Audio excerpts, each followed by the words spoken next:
I am RC Robbin, and welcome to the Natural Ones D&D show. Before we get started, a little bit about us.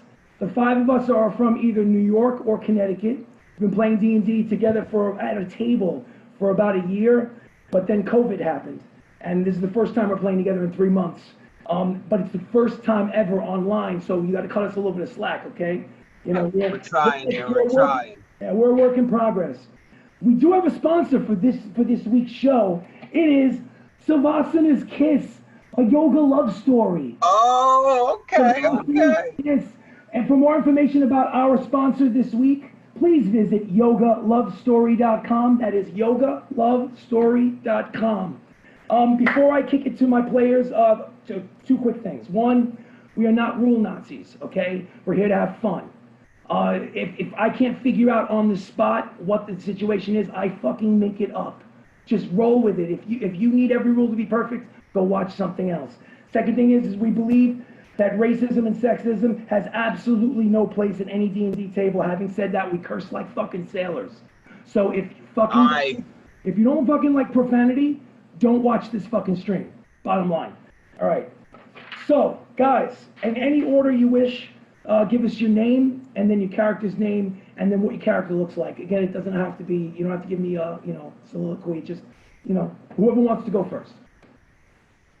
I'm Theodin, the dwarf, Dwarven cleric, short and stout, ugly as a motherfucker, warts on the nose, gross on the eyelids, the whole shebang. What's your name, Theodin, in real life? In real life, what's your name? Matt. Yeah, he's Matt. He's playing Theodin. Who's next? My name's Jacob, and I play Pyaah, the Tiefling Warlock. Oh, you got the video. I do. And that's me. And you're going to see, I'm going to blow up everybody in our crew today, especially our next person to introduce you. I am Baka, the gnome rogue. Yeah, I'm very short, the shortest of the group, and I have a mohawk. It's white, and yeah, I like to steal shit. Of course, this is my miniature, and my companion here, who's trying to eat my dice, Bandit. That's appropriate name. And yeah, he's 16 and he's still a pain in the ass. And my real life name is Matt as well, but you can call me Saps. Saps.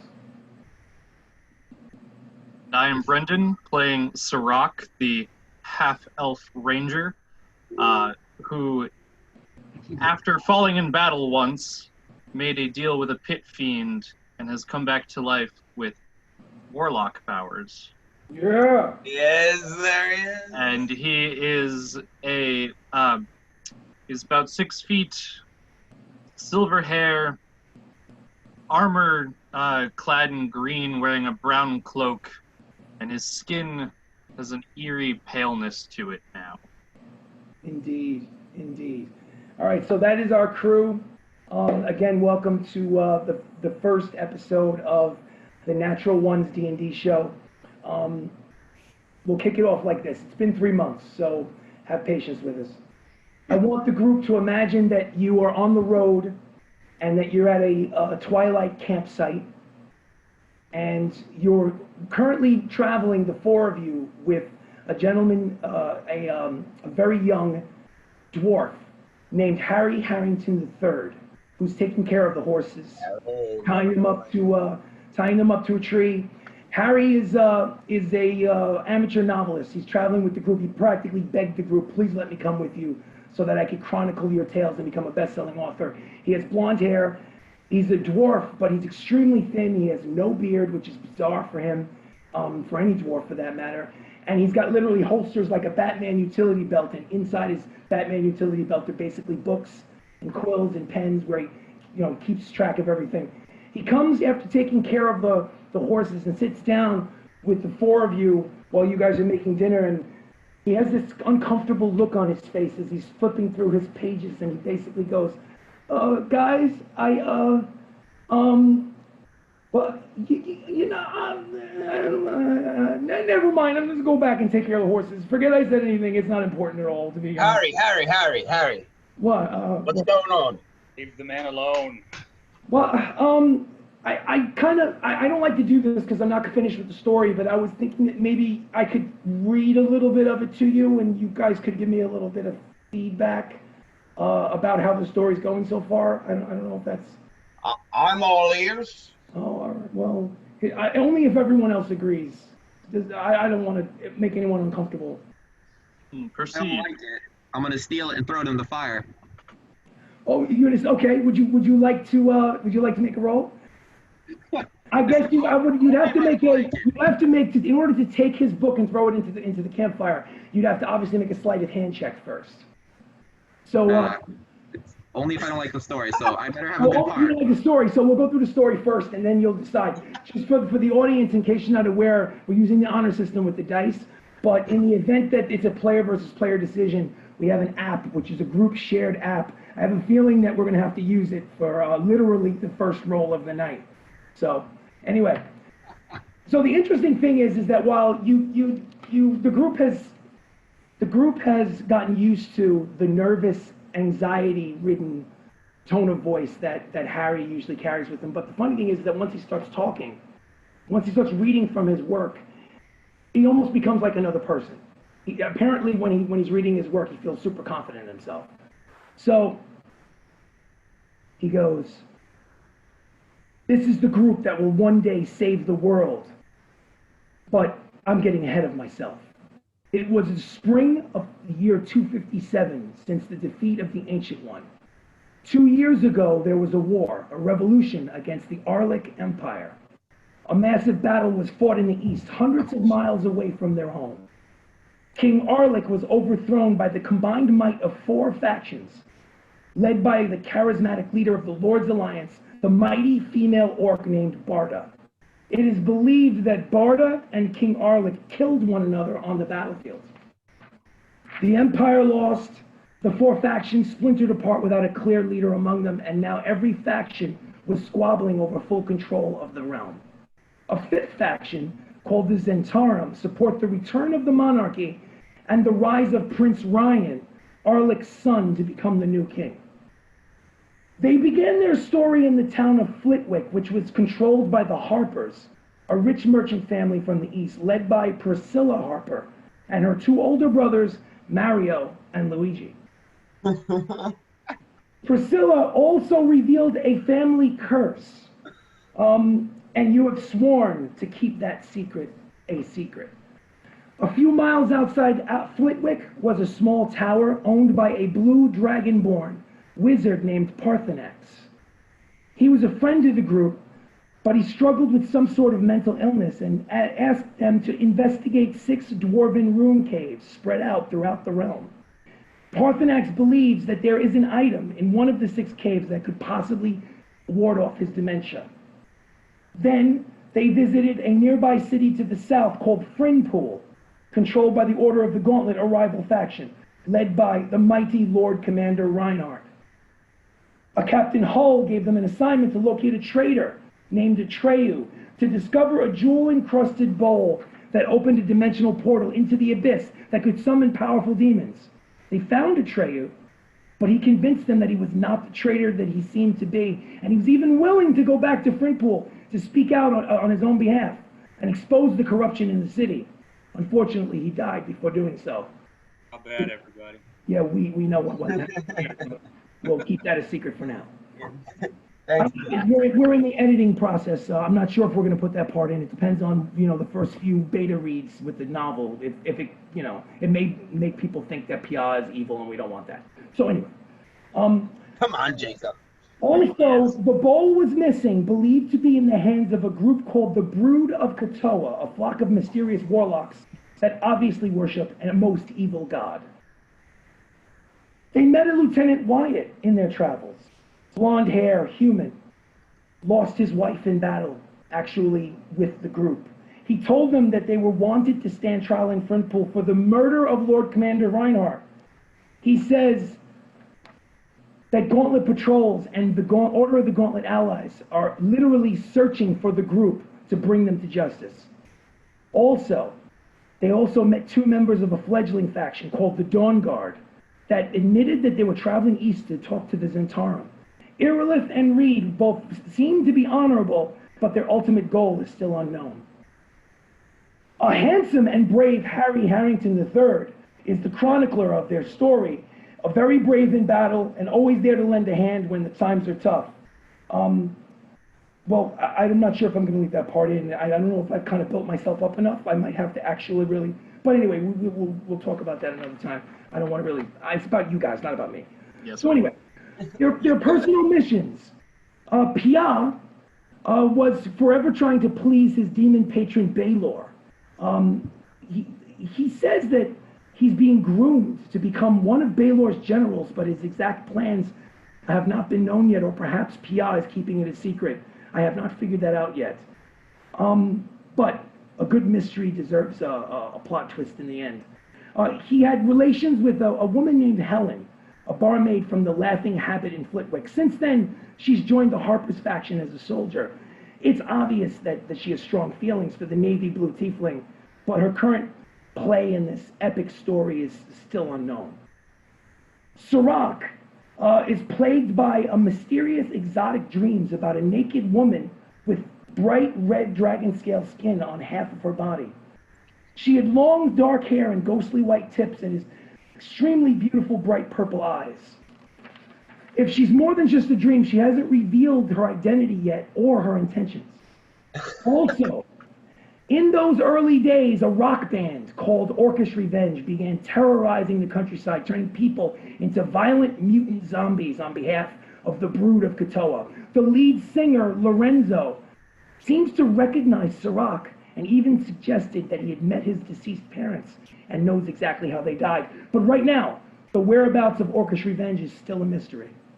Theodin also has a friend, a human female named Rexa, who comes and goes in the night wanting to steal loud and obnoxious sexual favors from him. She seems to be working for the Dawn Guard, but then she was working for Priscilla Harper, who was sent to spy on the Emerald Enclave. We don't really know what's going on with her yet. She's very confused. It doesn't matter to Theodin anyway. It doesn't seem to matter to him, no. However, it is pretty obvious that to this humble narrator that her allegiances may lie elsewhere. Finally, Baka, the white-haired gnomish rogue, was being hunted by the Red Hand, a criminal organization whose leader is Desdemona, an adorable but very annoying purple-skinned tiefling midget person.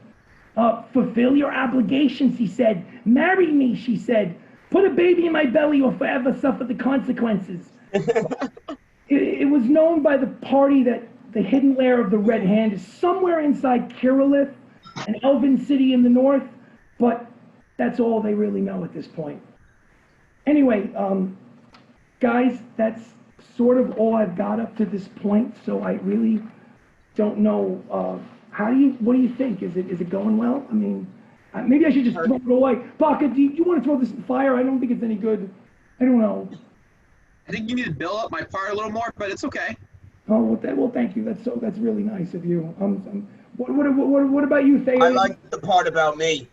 Well, okay. Well, that's good. I'm glad to hear that. That's good. Yeah, I like the that you put for Pyaah.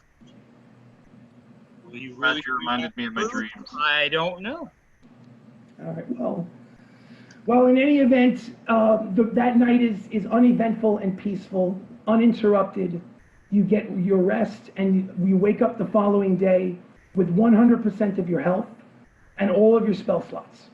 So if you have your sheet in front of you, get all your spell slots back, get all of your health back. Everybody is at full strength after a uneventful, peaceful night of rest.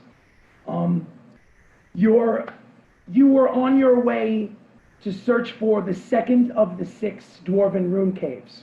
And according to the map that you have in your possession, you are in the general area of the second Dwarven rune cave.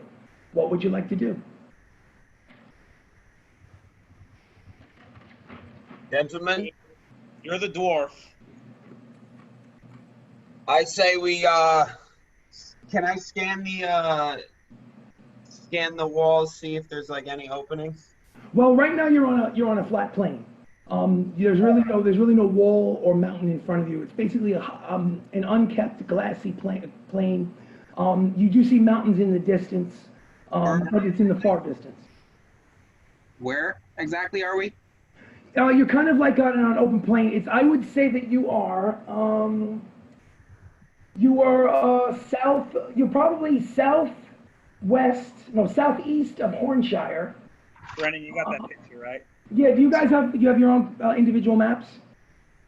Southeast. Okay. Yeah. So you see Hornshire on the map in the south, and you see where it says the south. Yeah. You're somewhere in that general area. All right. And according to the map where it's marked, I know that your maps might not have that markings, but according to the one map that you have in your possession that marks the location, you're in the general area, but you don't see a cave where you're standing. Right. Okay. Yeah, we thought it might be somewhere else. That was a fake cave, I thought. Yeah. What are you thinking? North, south? Oh, east. It's nothing west. I say we go east. East, yes. All right. So what's the plan? You have horses. How far are you going to travel? Are you going to travel full speed, half speed? Are you going to really book it? What would you like to do? Say No we point go wasting time. Go full Yeah. speed. Full speed, baby. I feel like we haven't moved much in a long time, so we should keep going. Fire right out of the gates. Just go for it. I'm ready. All right. So since you guys decided to basically book it and not take your time and scan the surroundings at the speed that would make the most sense, I want everybody to make a perception check, but at disadvantage. with the app. No, you don't have to. I trust you. Just if you come up with, take two 20s, roll them add your perception modifier, your perception check, and give me the worst roll of the two because it's at disadvantage. I got a nat 20 and a 3. So whatever your perception plus what? That would be a 5. So you have a 5. Yeah. What about everybody else? Perception check. Rock's got a 13. 13. 10. 10. 8. Okay. I Well, got a 19 and a 3. well, the 5 and the 8 is not enough, but what you needed was a 10 or more. So you see a small hill on the horizon, and I'm assuming that you would go towards the small hill, correct? I'm going. So when you get up to you gallop up to the small hill, and you notice that there's a rough dirt path around the side. As you ride around the side, on the reverse side of that hill is a flat stone wall about 10 feet high, 10 feet wide, with 3 large circles or rings engraved in the flat wall. It looks like a sculpture. And ironically, while the audience, whoever decides to watch this, thank you so much for watching, whoever the hell you are. You've seen this before. You've seen this was the site of the first Dwarven Room Cave. Was very similar to this. In the center of the 3 rings, on the flat wall, are 3 tiny holes about the size of your fingers, almost like where you put your fingers in for like a bowling ball to turn. Right. On the 3 rings, every 6 inches or so, there's like 1 ring inside, circled inside. Every 6 inches is a different carved symbol on the rings themselves, of various animals and beasts. There's a carving of an arrow on the very top, pointing down towards the circular rings on the flat face of the wall. Direct middle, top? Say again? Directly in the middle, up top? No, it's directly in the middle, but all the way at the top above the 3 rings. That's right. Yeah, and there's a card, and you've seen this before, and there's actually this is something that's new that you don't remember from the first time. A few feet in front of this flat surface, this sculpture in the flat surface, is a thin podium, stone podium about 3 feet high, and there's a hollowed out impression at the top of the surface of the podium in the general shape of the palm of a hand. What would you like to do? So Rock will put his hand on the podium. Syrack's going first. Yeah. Syrack? And you guys can manipulate the stone sculpture. So Syrack steps forward to the podium, takes his hand, places it on. You feel static electricity like a blue light emits from the podium, and for a second there, your hair starts to stand up on its end, and then you realize, oh, okay, I feel the energy, but it doesn't feel damaging or destructive. And a matching blue light illuminates the circles on the surface of the wall, and you realize that using magic, it's not actually a sculpture, it's actually some sort of entrance. But nothing moves on the flat surface. Everything lights up with blue energy, but nothing moves while your hand is in the impression. We need to solve the puzzle first. What would you guys like to do? Puzzles. Yeah, let's look at the puzzle. Is there anything I can steal around here? I mean, make an investigation check. Roll a d20, get your investigation modifier. Goddamn rogues. 7. 7 plus your investigation? No, it's 7 total. 7 total, okay. That's what you get. So the podium is made of stone. It looks really heavy. The wall, you look for like gems or something. They're basically carvings. There's nothing that you could steal. You know. What a shame. Sorry about that, Baka. While they try to figure out the puzzle, can I investigate the surrounding area for maybe clues on how to solve the puzzle? Absolutely. Make an investigation check. Okay. Roll the 14. 14. You find about 25 feet behind you, facing the flat surface that's glowing blue at the moment. Underneath an overgrowth of plant life are 3 similar podiums, 3 feet high, side by side. On the surface of these podiums, there are symbols that match the symbols on the circles. The left podium, there's a symbol of a dragon. The middle podium has a symbol of a butterfly. And the right podium was struck by a falling tree and destroyed. And the surface of that podium has been shattered into 1,000 pieces that rest and lie at the base of that tree. Oh, good. Okay. Just our luck, right? Yeah. Are there handprints on those podiums? You don't see handprints on any of the 3 podiums. Well, actually, let's face it, you got 2 podiums and one that's like a mess. Yeah. But the 2 that are still standing, there's no handprint. It's just symbols on the surface. The symbol's a dragon and what else? Dragon and a butterfly. Butterfly. A butterfly. At one point, there were 4 podiums, including the one that Syrack's in front of. Yes. Okay. Oh, okay. We got to figure out which the podium is destroyed, what symbol that is. Can I look around, see if I notice anything maybe popped off? Maybe the symbol popped off when the tree hit? Make an investigation check.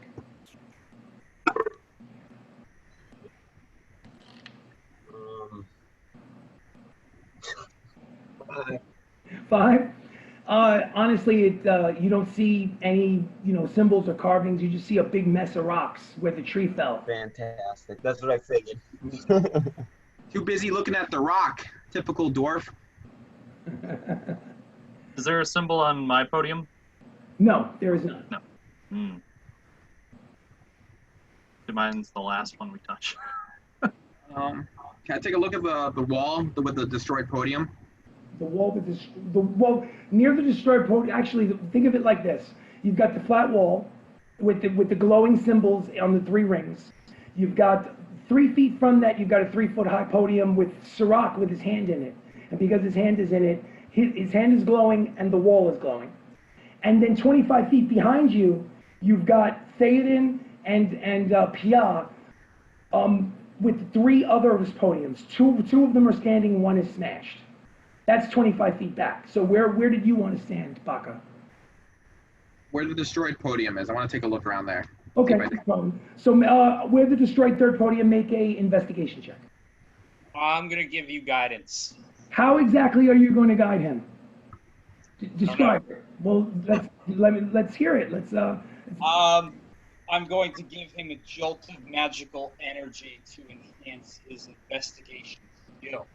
Booyah! Go for it. Yeah. You now, since it is a cantrip, you get an extra D4 added to your 20 investigation roll, Baka.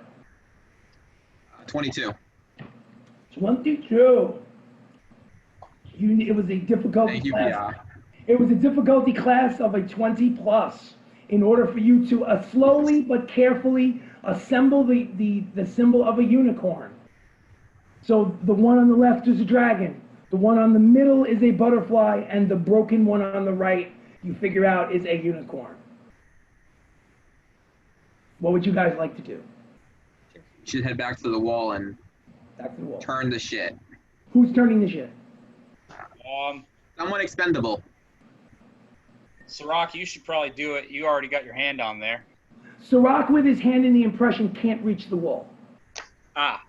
All right. Someone else has to do I it. said I would be there, and you guys can go touch the All right, wall. I'll do it. I'm too short to turn them. Yeah, yeah. Well, actually, technically, you know, How about I pick you up and sit you on my shoulder and you do it? you could do that. I'm going to do that. I'm All gonna pick- right, let's do it. All right. So he's All right, sitting here. So with the gnome Baka on the shoulders of the navy blue Tiefling Warlock Pyaah, they're both standing there. And what exactly are you doing, Baka? I want to start. I'm gonna start turning the outside circle Okay, to the symbol at the top. Try to see if there's a dragon on there. and there is. I'm gonna try to bring that one to the top. Okay, so right now your hand is on it. You slide it into place. The dragon is where the arrow pointing down is. Are you gonna let go? Yeah. You let go and nothing happens. So right now the dragon symbol is at the top. What else? What would you like to do? I'm gonna go with the unicorn next. Okay. See if there's a unicorn in the second circle. There is. And bring it up to the top, right below the dragon. You do, and you right below the dragon, and you let go. Yeah. Okay, you let go. Make a Constitution saving throw. Uh-oh. Uh-oh. Gonna put the butterfly. I'm gonna drop it. Yeah. I got an Butterflies can't 18. hurt you. What did you get? 18. 18. Good. You only take half damage from the electrical jolt that courses through your body. Actually, Pyaah, Yeah. do me a favor. Make a Constitution saving throw as well. 6, 7, 8. Chris, does evasion apply to this? No, because it's a Constitution save, not a Dexterity save. I rolled a 12. 12, you did not save, so you get the full damage. Pyaah, you get 6, 7, 8, 9, 10, 11, 12, 13, 14. 14 points of shocking energy damage. As literally they're knocked off of their feet. Baka goes tumbling back, actually does like kind of like a superhero landing, that 3-point landing, and rights himself. Pyaah is on his fucking ass, hits the ground fucking like a. So 14 points of damage for Pyaah, 7 points of damage for Baka. Damn, I'm ready. What would you like to do? I'm going in for the butterfly. Change that to we should change that because that doesn't, we got shocked. Maybe change that to The butterfly. unicorn to a butterfly instead, and then Okay, Yeah. so the brave Theodin slides forward and switches the unicorn to the butterfly, releases his Give me that. and nothing happens. Well, Right now you have lined up with the arrow pointing down. The top one is the dragon. The middle one is the butterfly. I'm assuming you're going to go for the inside circle and do that one next. Yes. What are you going to put that one on? and it's you, buddy.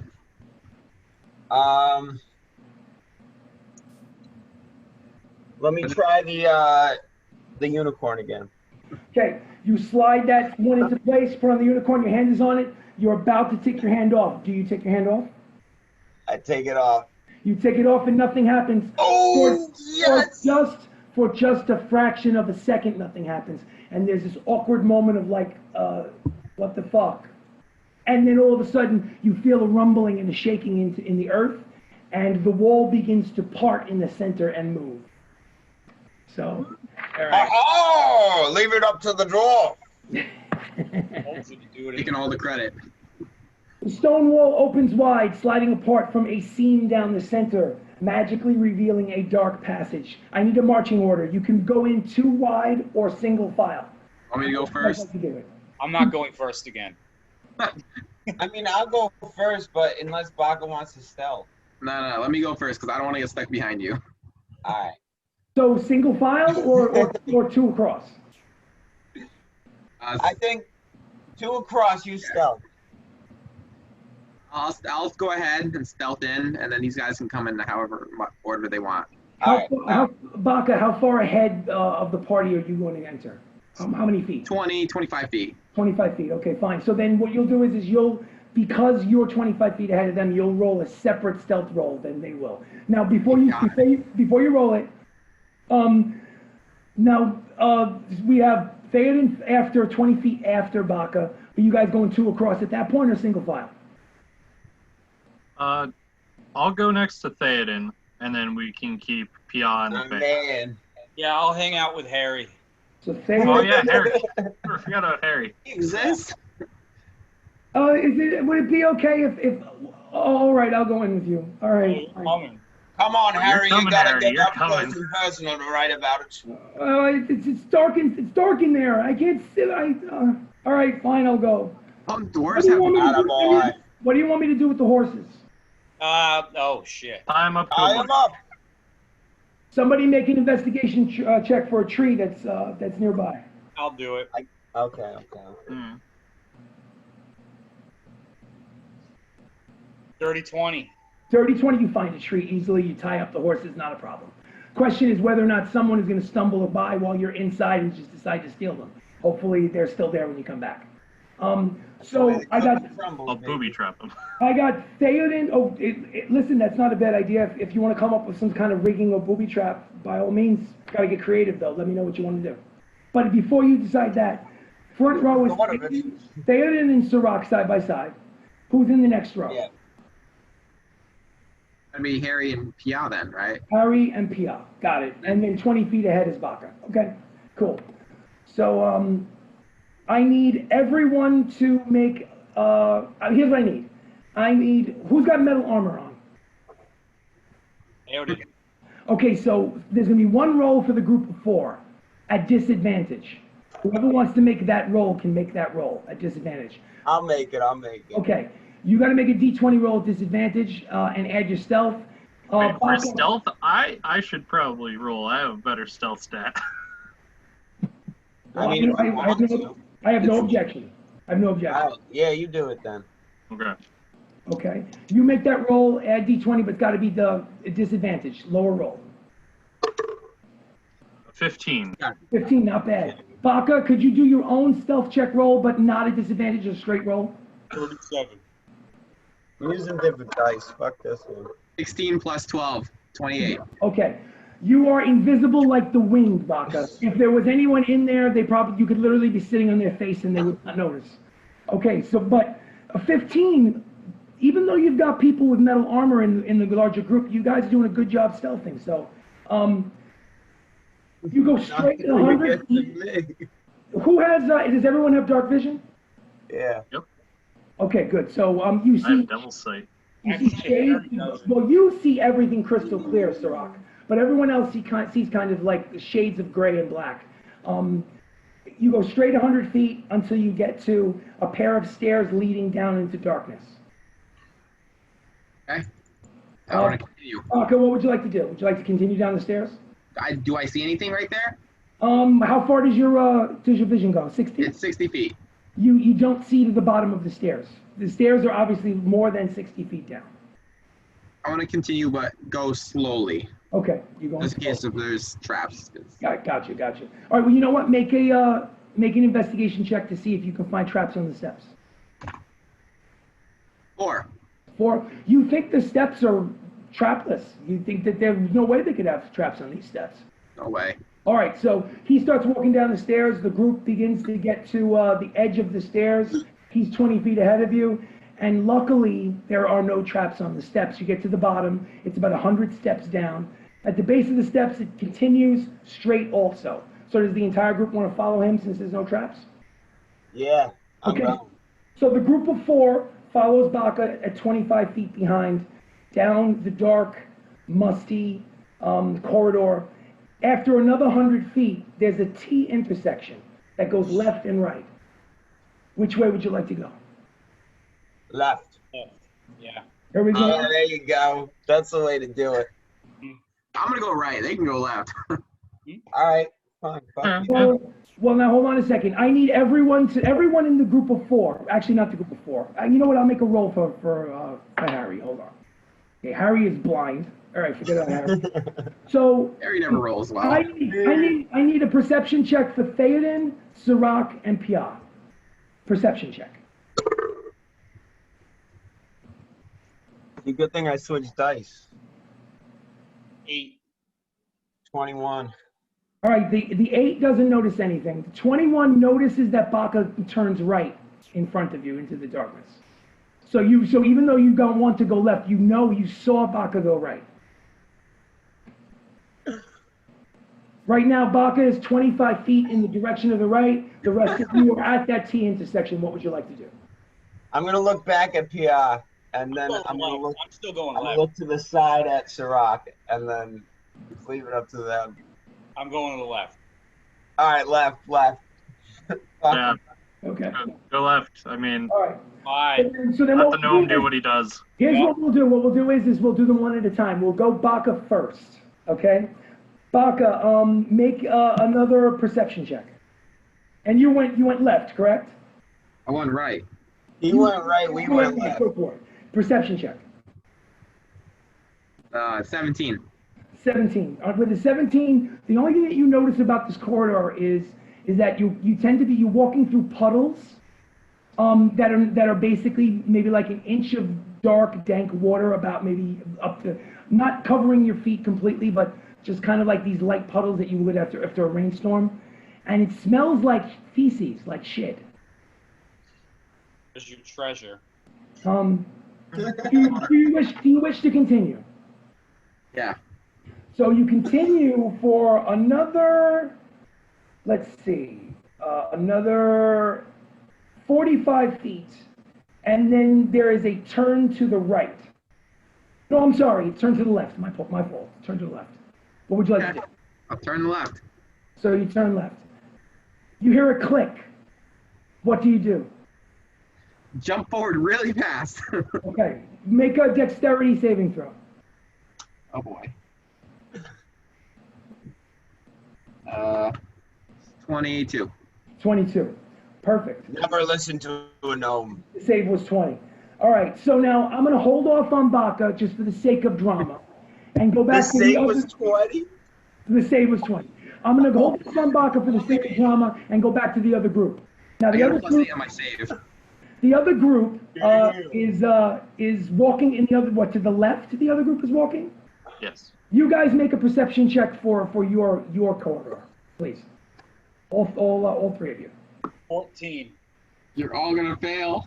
Nat 20. Nat 20, got it. 16. Okay, so Syrack notices that the walls smell like mildew and mold, and it continues straight. And you basically notice that it's beginning to decline lower and lower into the earth.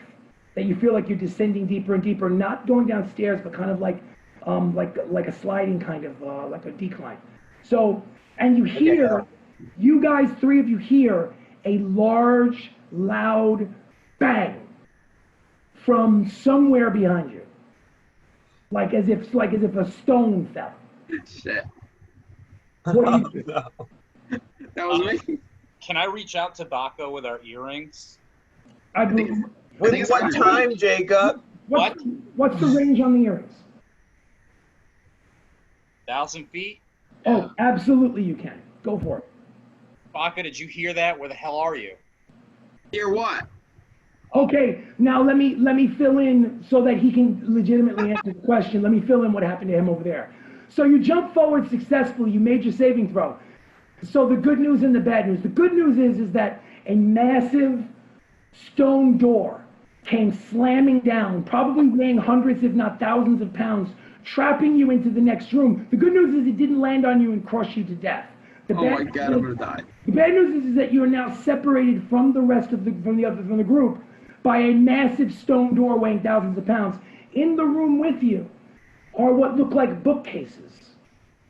But in these bookcases are not books. In these bookcases, people are moving out of the bookcases as if they're waking up. And I need everyone to roll initiative because we all need to know what order in which we make these decisions. So everybody roll initiative, add your deck. Do I use the app or no? No, just, I trust you. Just roll a d20, add your dex modifier. Let me know what it is. You're a good thing I'm honest. 10. So, well, wait a minute, hold on to your number. Hold on to your number. Who, is anybody get higher than a 20?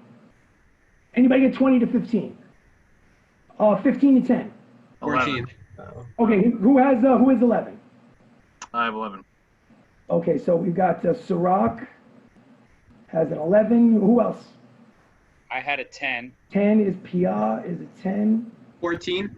14 Baka. is Baka. Baka's a 14. Fucking die. What's Theodin? 5.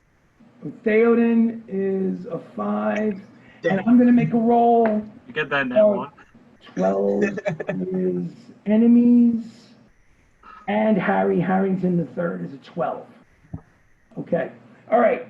So, so from your perspective, Baka, you're in a dark room by yourself. You turn around quickly, and there's a massive fucking stone wall in front of you. You're trapped in the room. You don't see any, at the moment any exits and entrances, and there are individuals crawling slowly, metal armor, weapons clanging on the ground, falling to their knees and rising slowly, crawling their way over to you. And you hear a voice in your ear. It's Pyaah. Now you can have that conversation. Did you hear the noise? Help! Where are you? I'm trapped there. I went right, and I triggered a trap, and a giant stone door came down, and I'm just fucking zombies, man. Well, why didn't you stick with the group? I was ahead of you. You guys left me. I'm going. I gotta go. Help me. Find me. I guess we gotta go save the gnome. Baka, you're first. Baka, what would you like to do, Double Baka? tap. Go to stealth. Okay, absolutely. So you want to do the hide action, correct? Yeah. Okay, so just make a stealth roll and let me know what you get. 28. With the 28, I'm going to assume that they were, whatever is in this room that is encroaching upon you were disturbed by the sound of the door crashing to the ground. But with the 28, they have no idea what caused it to close. So they're kind of shuffling around looking for something to attack. But right now they don't see you. You're hiding. Do you want that's your bonus action. Do you want to take an action? Oh, okay. Well, do I see like an exit at all, or? Investigation check.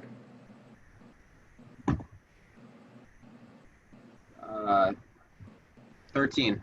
With a 13, where you are in your frenzied state with the stone bookcases blocking your view of various parts of the room, at the moment with a 13, you do not notice any other exit or entrance to the room besides the one that just crashed behind you.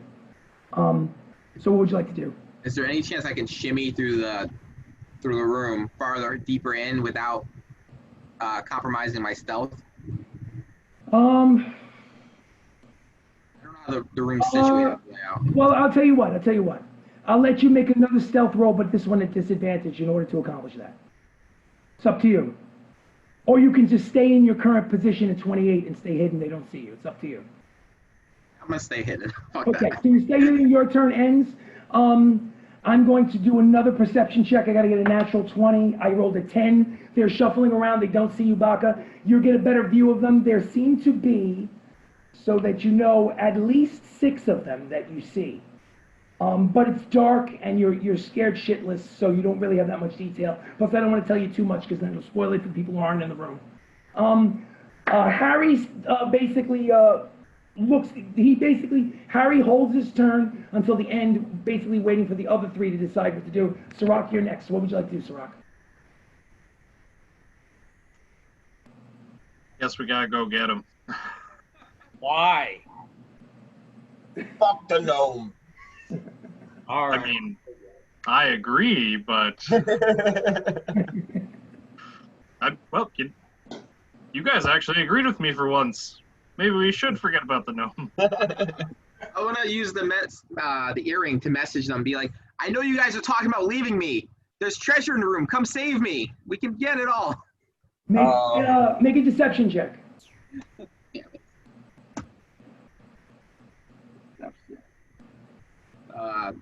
17. 17. Actually, you know what? I take it back. Grab your phone and do the app. He rolled well too. Roll a d20. And for the guys doing it, it's your perception check plus your roll. Baka, 16 plus 6. oh wow! So he rolled a 22. You have to roll a natural 20, otherwise you believe him. You got an 8. He got an 8. What about Syrack? And Theodin rolled an 8 already. Pyaah rolled a natural 1. Oh, that 8 was from before. I just got a 12, but it doesn't. Oh, okay. It doesn't matter. Hey, Syrack, what's with your perception is 17 plus what? 17 plus 2. Not good enough. Almost. You're the only. Honestly, the mention of gold sounded pretty convincing. I don't know whether you think he's valuable enough to save. Maybe he did see something sparkly in there. He seems pretty convincing. What would you guys like to do? A dwarf can't resist gold. Go get the sparkly thing. Maybe he'll be dead by the time we get there. Do you guys Fingers crossed. Do you walk or run? I'll run. Yeah, I'll jog. All right. Yeah, I'm with Theodin jog. Like, not too hastily, but I'm not meandering either. Gotcha. So, all right, so Bathroom, Jacob? Yeah, I'm getting paper towels. Okay. at that pace, you by the end of your turn, you reach the stone wall. It looks honestly like a stone wall. It doesn't even look like a door. You can see the seams on the side where maybe it slid down through some kind of like a cutout in the wall, but it doesn't look like something that's going to be easy to lift or break through. But it took you your entire turn just to get to it at that pace. The only way you would be able to get to it and take an action was if you guys booked it. So right now, all 4 of you, including Harry Harrington, are on the other side of the door. And now we're at the top of the next round. Baka, you go first. Baka, what would you like to do? I'm going to continue hiding. What are you going to do? I'm going to keep hiding. Make another stealth roll. Another Pansy ass robes. Oh, I can see from the facial expression. 3 plus 12, 15. Okay, well listen, 15 might still be good enough. Hold on. Okay, I rolled a 5 for the 6 of them, and hold on, let me get the stats out. Give me 1 second. Sorry about that, guys. Just want to check the stats of. There's 6 and 1. I want to see what their perception is. Wall guys, we should just turn 10 back. 10 plus 3 is 13. The highest perception in the room is a 13. You rolled a 15, so you are still hidden. Now, that could be your bonus action. You can still theoretically take an action. I'll tell you what, since they've been moving around and you've been keeping an eye on the room and you have dark vision, Baka, I'll give you some more details about what you see. There are 6 what look like long dead dwarven skeletons with rotting flesh falling off of them, wearing armor, carrying a variety of different weapons, dragging their weapons through the dirt, shuffling past you. But there is one individual that's different from the rest. She looks female, wearing dark robes with gray flaking skin, red eyes, long talons, long teeth like a wolf. And Get it, Baka. she's looking around and she's like, I need blood. Give me blood. So that's what you see. What would you like to do, Baka? You do have an action. It's up to you. I want to relay everything to the guys through the message spell. Through the message spell. Is the message spell telepathy or do you have to speak? I'm not entirely sure. Have the earring. Well, whatever it uses telepathy. Doesn't the earring use telepathy? No, the earring is not telepathy. I think the earring you have to speak and they hear you. Yeah. Look up the message spell real quick. All right, just check it out. It's cool. Actually, you know what? On my phone, I have a spell thing too, so. D&D spell app. Message. MESSAGE. 0 level cantrip.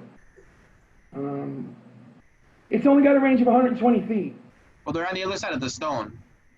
Okay, so you're basically going to point the other side of the stone. Okay, this you can spell this through solid objects if you're familiar with the target and you know what's beyond the barrier.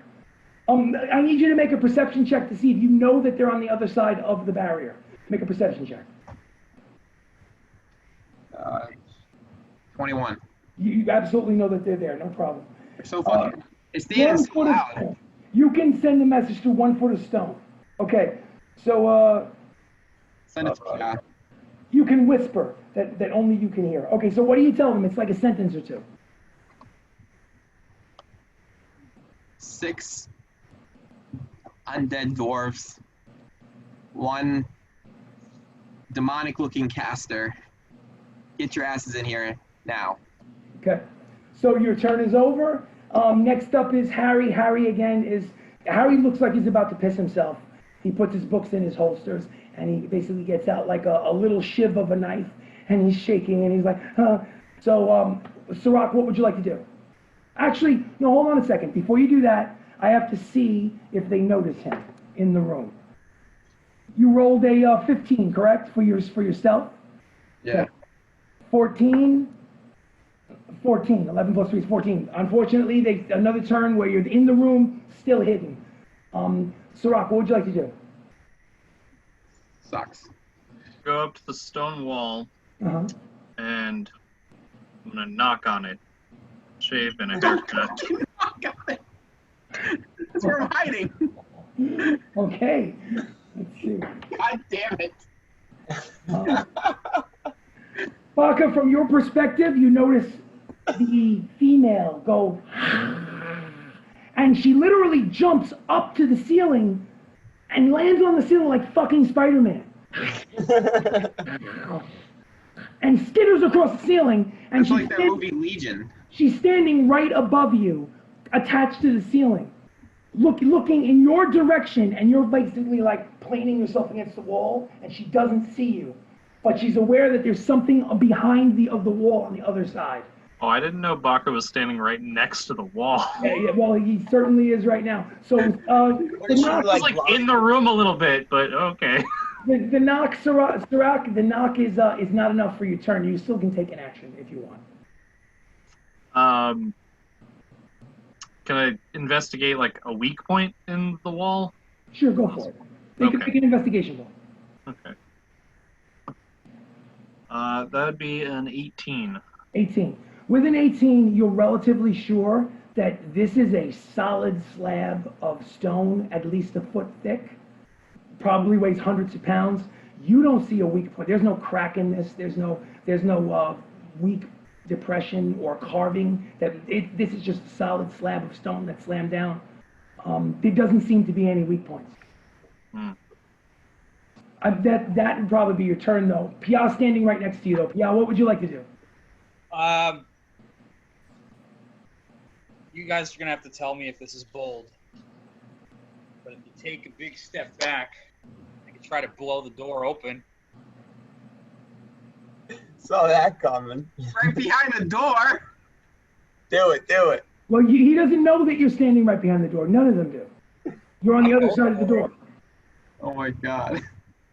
So I think that's the only way. All right, we'll stand back. I have the Eldritch Blast. I have 2 beams. So how would I roll for that? Well, you wouldn't. I would assume that you automatically hit the wall with the. Well, I mean, like shooting a wall. Like damage roll, or. Well, I mean, that's what you do. You give me a damage roll based on the Eldritch Blast. You would automatically hit with both because let's face it, you're not aiming at a moving target. You're aiming at a wall. It's not gonna. So just give me your damage for your 2 Eldritch Blasts.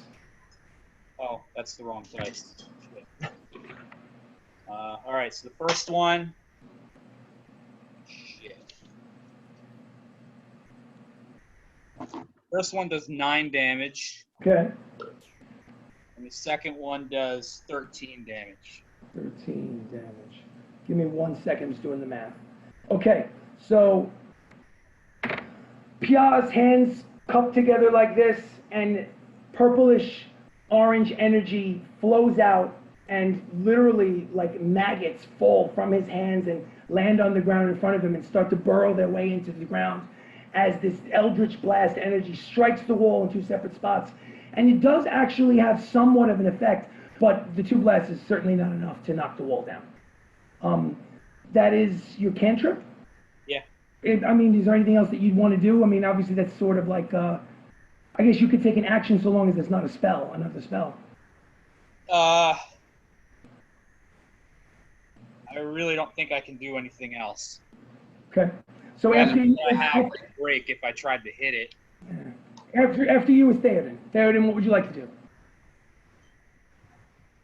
Oh, by the way, before Theodin goes, could you make another stealth check for me, Baka, please? You guys are gonna get me killed. 23. 23, you're still hidden. Yeah. So Theodin, what would you like to do? Do I notice any like any parts of the where it caved in? Any stuff that I could like lift? Make an investigation check.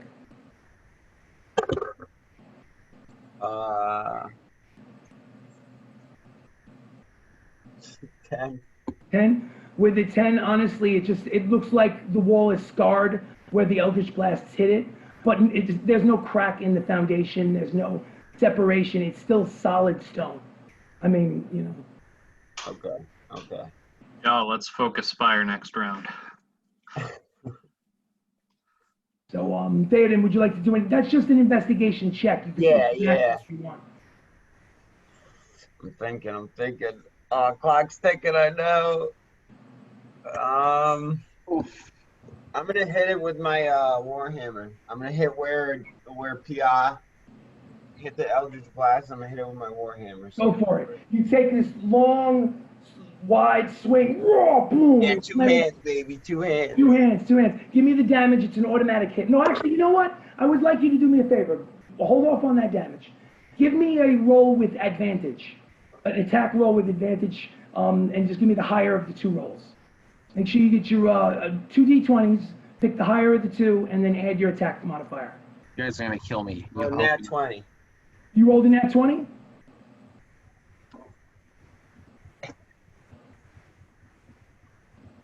Can you see it? No. No, can't see it. Oh, you know what? You have to speak so that we see the. I believe you. It's cool. Oh, okay. The nat 20 was the roll with advantage was to see if you could strike the exact point where the Eldritch Blast struck. With like swinging at a baseball, whether you swing and miss or not. So with the nat 20, you hit the exact point, which I'll give you double damage to create a crack in the wall. Let me get you damage now, and I'll double it.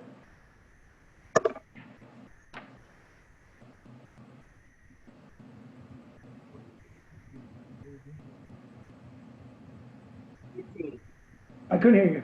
15. 15. So 15 times 2 is 30? Or 15 total? Yeah. No, well, I rolled 15. Rolled 15, so we'll give you 30. So with that mighty swing, you see literally a crack. Like a crack in the foundation, but the wall still stands, but it looks like it's on its way. That was a mighty swing, Theodin. Theodin's turn is over, top of the combat round. Baka, before you make an action, I need you to do another stealth check because all the noise is bringing them towards you and there's nowhere for you to go. Before I do that, is there like anybody directly in front of me? What about the other 6 undead? Oh yeah, there's literally 3 or 4 of them clustered right around you because they're attracted by the noise of the door right behind you. And you have basically 4 out of the 6 of them surrounding you within 5 feet. And you've got this whatever creature that is, the female, on the ceiling like a spider, basically looking down at the crowd. Believe it or not, they haven't seen you, but I need a stealth check from you to see if you staying hidden. 26. 20, or 25. 25. Well, I rolled a dirty 20, which is not enough. So as of right now, you are still quote unquote invisible. Do you want to move out of this invisible state? Do you want to take an action? It's up to you. Is there any chance that I have the spell invisibility. Mm-hmm. Am I able to use it without being noticed? Use what? A spell called Dispel Invisibility? Invisibility. Invisibility. Well, keep in mind, if you can turn on invisibility if you want, you can use that spell. It's not activating the spell is not going to bring you out of stealth. Okay. So I mean, do you want to go invisible? Yeah, definitely. Absolutely. You turn. Is it a cantrip or a first level spell? It's a 3rd level spell. Okay. So boom, you are completely invisible so long as you don't attack, and you don't move. Right, they second level cannot spell. see you. As far as they're concerned, they believe that they're in a room empty and there is something on the other side of the wall trying to get entering. So your turn is over. Harry's turn. He's waiting to the end of the round. Let's see, the enemies. Let me get another.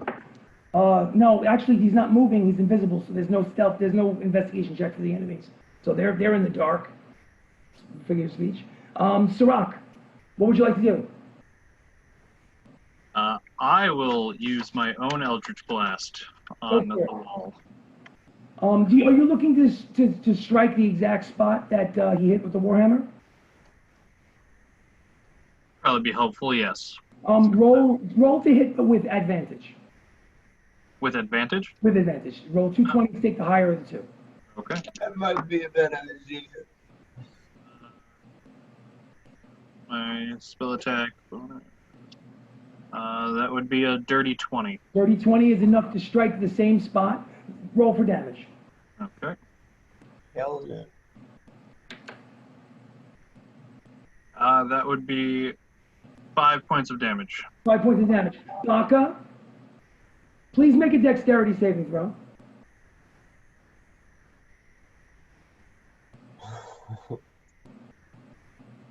17. 17. You hear a loud booming sound from the other side of the door, and your spidey sense starts to tingle, and you decide, you know what, I don't care if they see me, I don't even care if I knock one of these things over, I'm barrel rolling out of the way, and luckily you did, because the stone wall behind you came shattering in your general direction, in pieces. And now it's in several large rocks tumbling forward.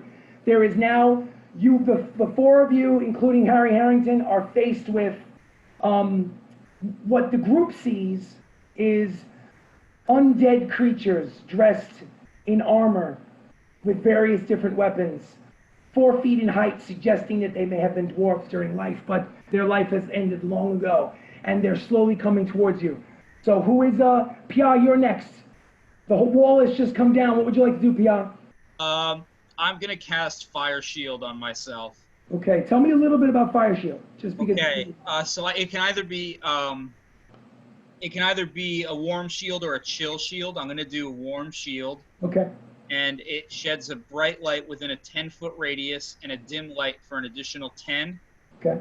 And it lasts for 10 minutes, and it says whenever a creature is within 5 feet, hits you with a melee attack, the shield erupts with flame, and the attacker takes 2d8 fire damage. How long does it last? 10 minutes. Okay, cool. So it's on for the entire fight, the length of the fight. You have to remind me that if they come at you at melee, remind me that they get hit with the damage. Do I get a saving throw? No. Oh, cool. All right, cool. So just remind me about the damage, and I'll remind us it from their hit points. All right, so you use your turn, your action, to cast this spell, and a wall of fire erupts around you, and it illuminates the entire dark corridor, with this kind of orange glow. That is your action. Do you bonus action, movement? Do you want to move into the room? Do you want to move back? What do you want to do? Yeah, I'll try to approach Baka. Okay, make a perception check. Okay. Oh yeah, he's invisible. All right. Yeah, there's no way I found him. I rolled a 10. Now you move. You don't see Baka. Do you want to still move into the room over the rubble? Yeah, I'll move in a little bit. Okay, so you move in. You're basically on the other side of the rubble, in front of the rest of the party. Yeah, I'm moving like 10 feet. Got you. So now you're on the other side of the rubble, inside the room. There are, just to give you a heads up, Baka is in your area. You just haven't seen him. And there's 3 of the dwarven undeads right in front of you, within 5 feet. Next is Theodin. Theodin, what would you like to do? Turn undead. Turn undead. Channeling divinity. I like it.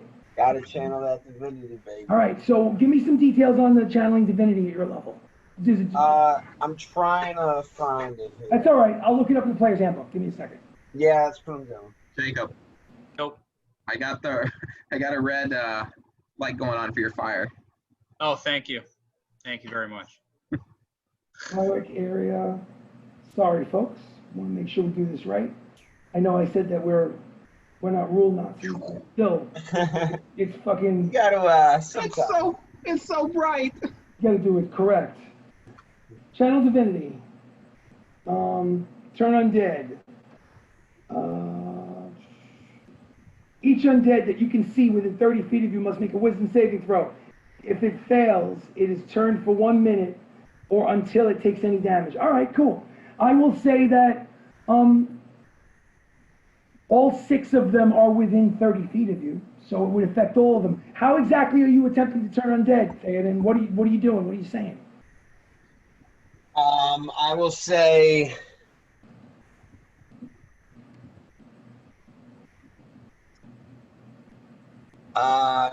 Theodin will yell. He smashes down his hammer, and he says, "Be gone, you fools!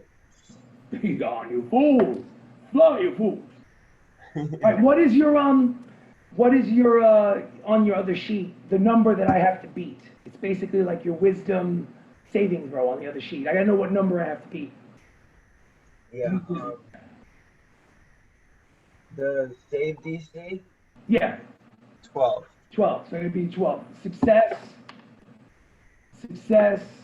Yikes. Fail. Success. Yeah. So 3 of them stand their ground, but the other 3 turn and run in the other direction. So for the sake of this, I'm going to say that, remember how, Pyaah, you said that you're within 5 feet of 3 of them? Yeah. 2 of them turn around and run the other way. Now you're only within 5 feet of 1 of them. Okay. Do you want to take a reaction, an attack of opportunity to like maybe stab at one of the 2 that's running? Or do you want Yeah, I might as well. Cool. Or are you holding something different than your knife? I'm just assuming that you're I holding. have Baylor's dagger. Yeah, okay. So if you want, you can use your reaction to swipe at one of them with the dagger as it's running away. Yeah, I might as well. So that's a D4. Well, you have to roll a D20 plus your attack modifier. Oh, right. All right, so that's a nat 20. If you want Nat 20, so it'll be double damage. Okay. I'm just going to be that guy. Yeah. You. Okay. And then, so it says a D4 plus 1 and a plus 3 attack bonus. Well, the attack bonus doesn't matter because you rolled a nat 20. So basically, you just give me the D4. Roll the pyramid looking one. That's 4. 4 plus 1 is 5 times 2 is 10. So you do 10 points of damage. To you basically wedge that shit between the breastplate and the helmet, and you turn, and you literally almost separate the head from the neck, but not quite. You know, like so let's see. That one is the one with the 2 hand axes. So let's say gotta do the 10 points of damage. All right. Now let me make a saving throw. Okay. It was running because it was fearful. It had been turned, but because you stabbed at the neck and caused it discomfort, it turns around and goes, and now instead of running away, there are 2 of them in front of you. One damaged with your dagger in its neck, and the other one not fearful of Theodin. So 2 are engaged with you. The other 4 are in the background. So who's next? Feel free to hop in at any time. I need Baka. Baka, you are invisible. If you decide to stay invisible, that's fine, hunky dory. But if you attack, you come out of invisibility. Up to you. What would you like to do? Where am I compared to everyone? You're a few feet. You're a few feet from Pyaah. Pyaah is the one most in the room. You are aware of the fact that there is something clinging to the fucking ceiling right above you and Pyaah.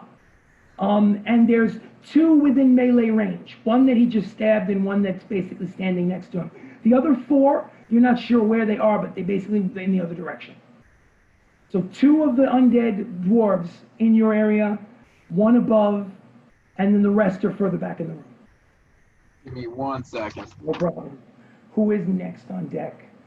Just so we can keep it together, I'm actually going. The enemies are next. So, Baka, you gotta let me know what you want to do. Harry, I'm gonna roll a d20 for Harry.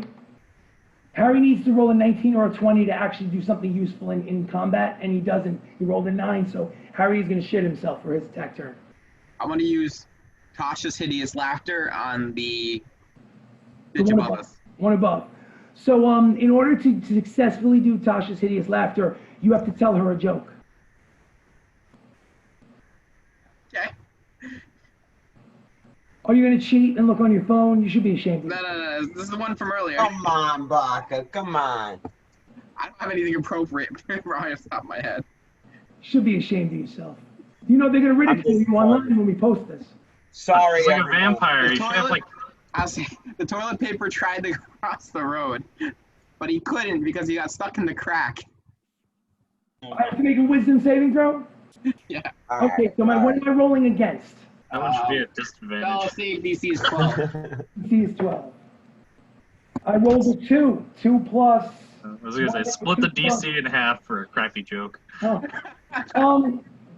So here's what happens. She looks down at you.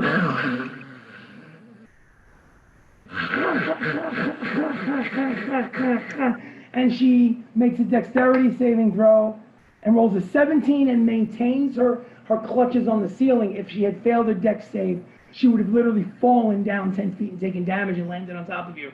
But right now, she is too busy laughing and she loses her attack turn this next round. So now, with Tasha's Hideous Laughter, does she continue to laugh until I break the spell with a roll?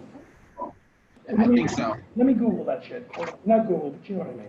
I have the app on my phone.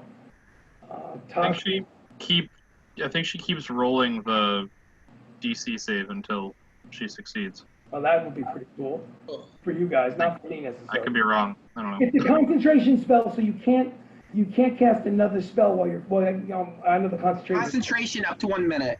Well, 1 minute. So 1 minute's 10 rounds. And then Target must succeed on a wisdom saving throw or fall prone. At the end of each of its turn, and each time it takes damage, the target can make a wisdom saving throw. Gotcha. Okay, cool. All right. So And it has right now- advantage if it's triggered by damage. Okay, so that'll be a hint to the rest of the people in the room. Right now, she is cackling like she's in a comedy club, a stand-up comedy club, on the ceiling, and she loses her turn next.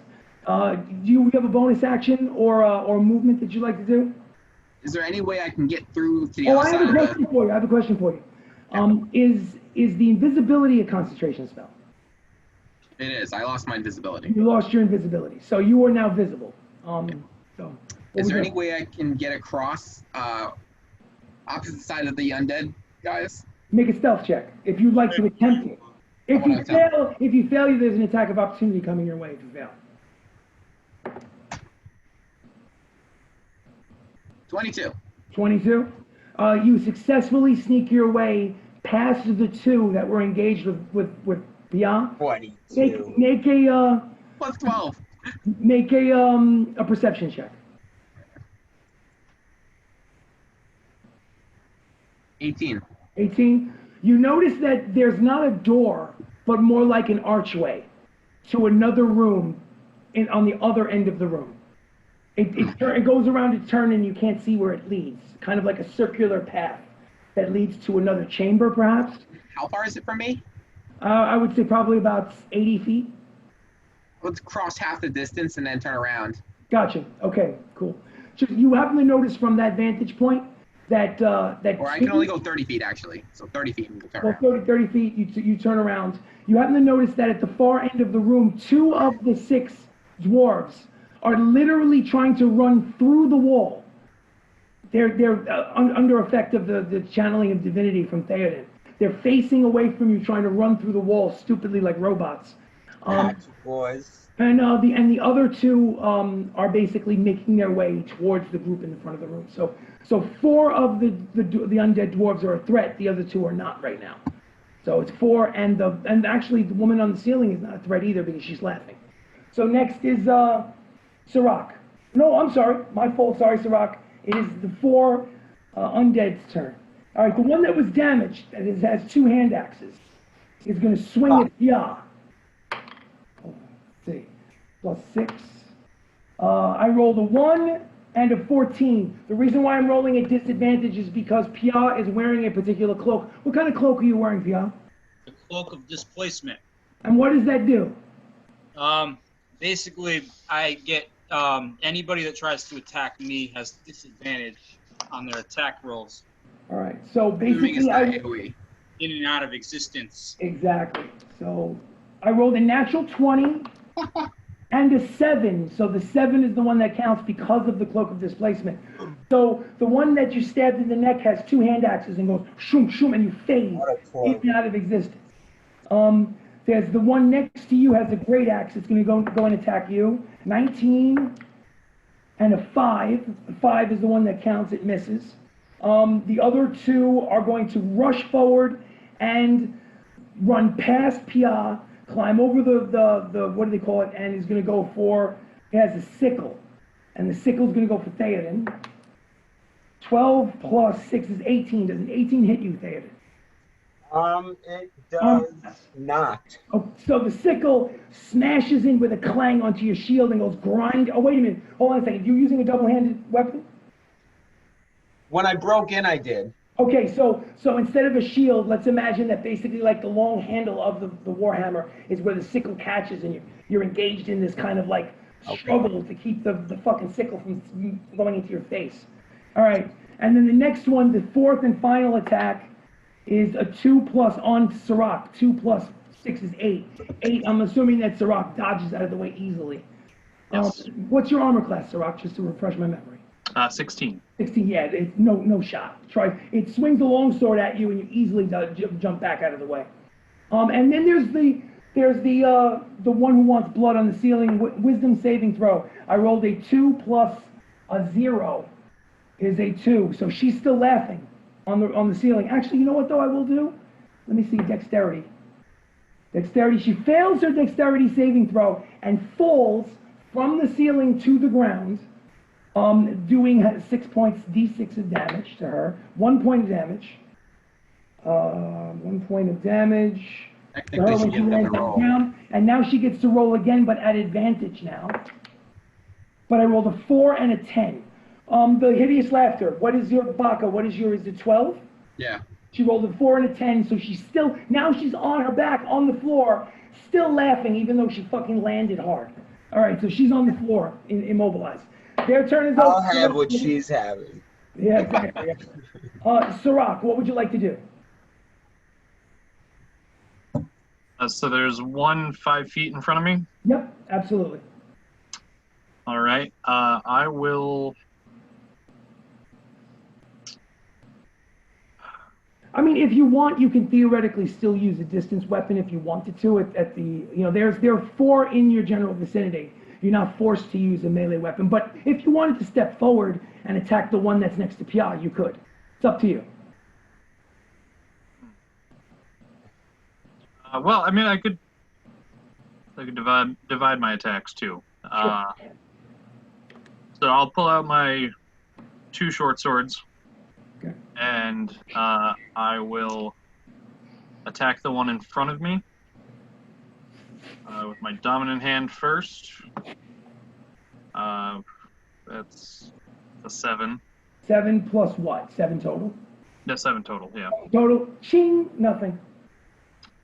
Non-dominant hand, an 8. Ching. It's basically, if it had been a living creature, you might have done damage, but you seem to have breached the armor and stuck it into a place where there was no flesh. Basically, all just bone, and slid in and slid out, and it did nothing because there's no heart, there's no organs. You have to literally break this thing apart, and the very finesseful strikes just didn't really do anything. So, do you want to move out of range?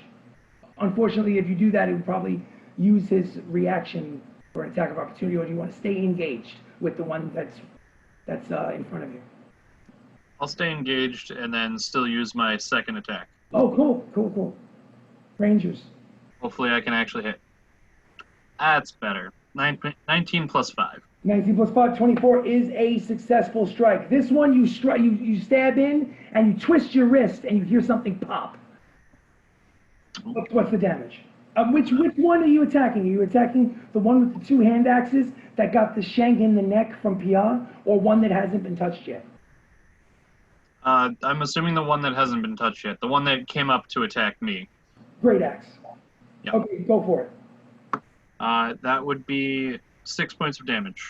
6 points of damage. You stick it in the rib section. You turn your wrist. You feel something pop and shatter, and it's almost like half of his body kind of crumples down. And you see there's like less of a range of motion with his left arm, but obviously it's not enough to get rid of him. So your turn is over unless you have any more movement that you'd like to take. Otherwise, your actions are over. No, I won't take an opportunity of attack. I'll stay where I am. Pyaah, you basically have 2 within melee range, one that you stabbed, and also Syrack is now standing right next to you. What would you like to do? I guess I'll Eldritch Blast again. I'll finish off the one with 1 beam, and I'll hit the other one with the other. Go for it. So the first one is the one you stabbed in the neck. Yep. Go for it. So that is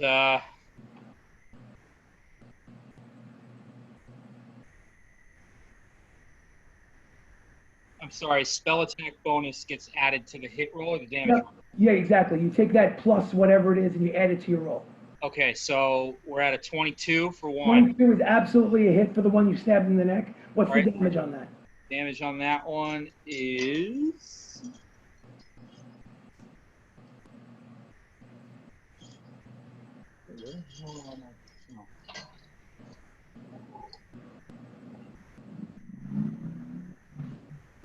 D10 plus damage. How much? 7 damage. 7 is not enough. Although you do see the maggots from the Eldritch Blast start to burrow into the undead skeleton's frame and trying to finish the job that nature couldn't. It's eating away at it, but it's still standing there. What are you doing with the next one? Same, I'm going to finish that one off. Go for it. Roll. All right, so I'm going to hit it again. That is 24. Is a hit. The damage is 10. 10 damage. 10. It becomes overwhelmed with the massive thousands and thousands of maggots and earthworms just surround it, and it literally falls apart into pieces into a mound of flesh and metal and bone. Clang, clang, the 2 hand axes fall to the ground. It is done. There are now 5 in the room altogether, 3 in your area, 2 running away, and a laughing whatever the fuck that female thing is on the floor. So you defeated that one. You get bonus hit points because you killed him. How many do you get now? 10. Okay, so you get 10 temporary hit points just for this fight, correct? Yes. Okay, so 10 just for this fight. So who is next? Theodin. Theodin, there's one, you're engaged with one Theodin that's holding a sickle. What would you like to do? All right, let me ask you, can I do this? Can I call lightning right in front of me where it like just won't hit me and the party? Let's see. Are they behind me or are they next to me? They're actually in front of you by about 10 or 15 feet. Ah, shit. Call lightning. I'll look it up for you and I'll give you a heads up. 60-foot radius. It's a 15-foot radius? 60. 60-foot radius. Ooh. Yeah. Yeah, the problem, if you, listen, you can do it if you want. I'm not going to make any promises, but if it's a 60-foot radius, it's going to be a little tricky. All right. That's fine. I'm just going in with I'm going to go in with the 2 hands and the warhammer. Okay. So you're going to try to twist, kind of like twist him sideways and maybe smack him with it, right? Yeah, I'm going to go. Give me a hit roll. Hit roll with your attack bonus. D20 plus attack bonus. Nat 20. Nat 20, I love it. Beautiful. Nat 20 means the double damage. So give me your damage and then we'll double it. Right, give me 1 second. 4 to 10.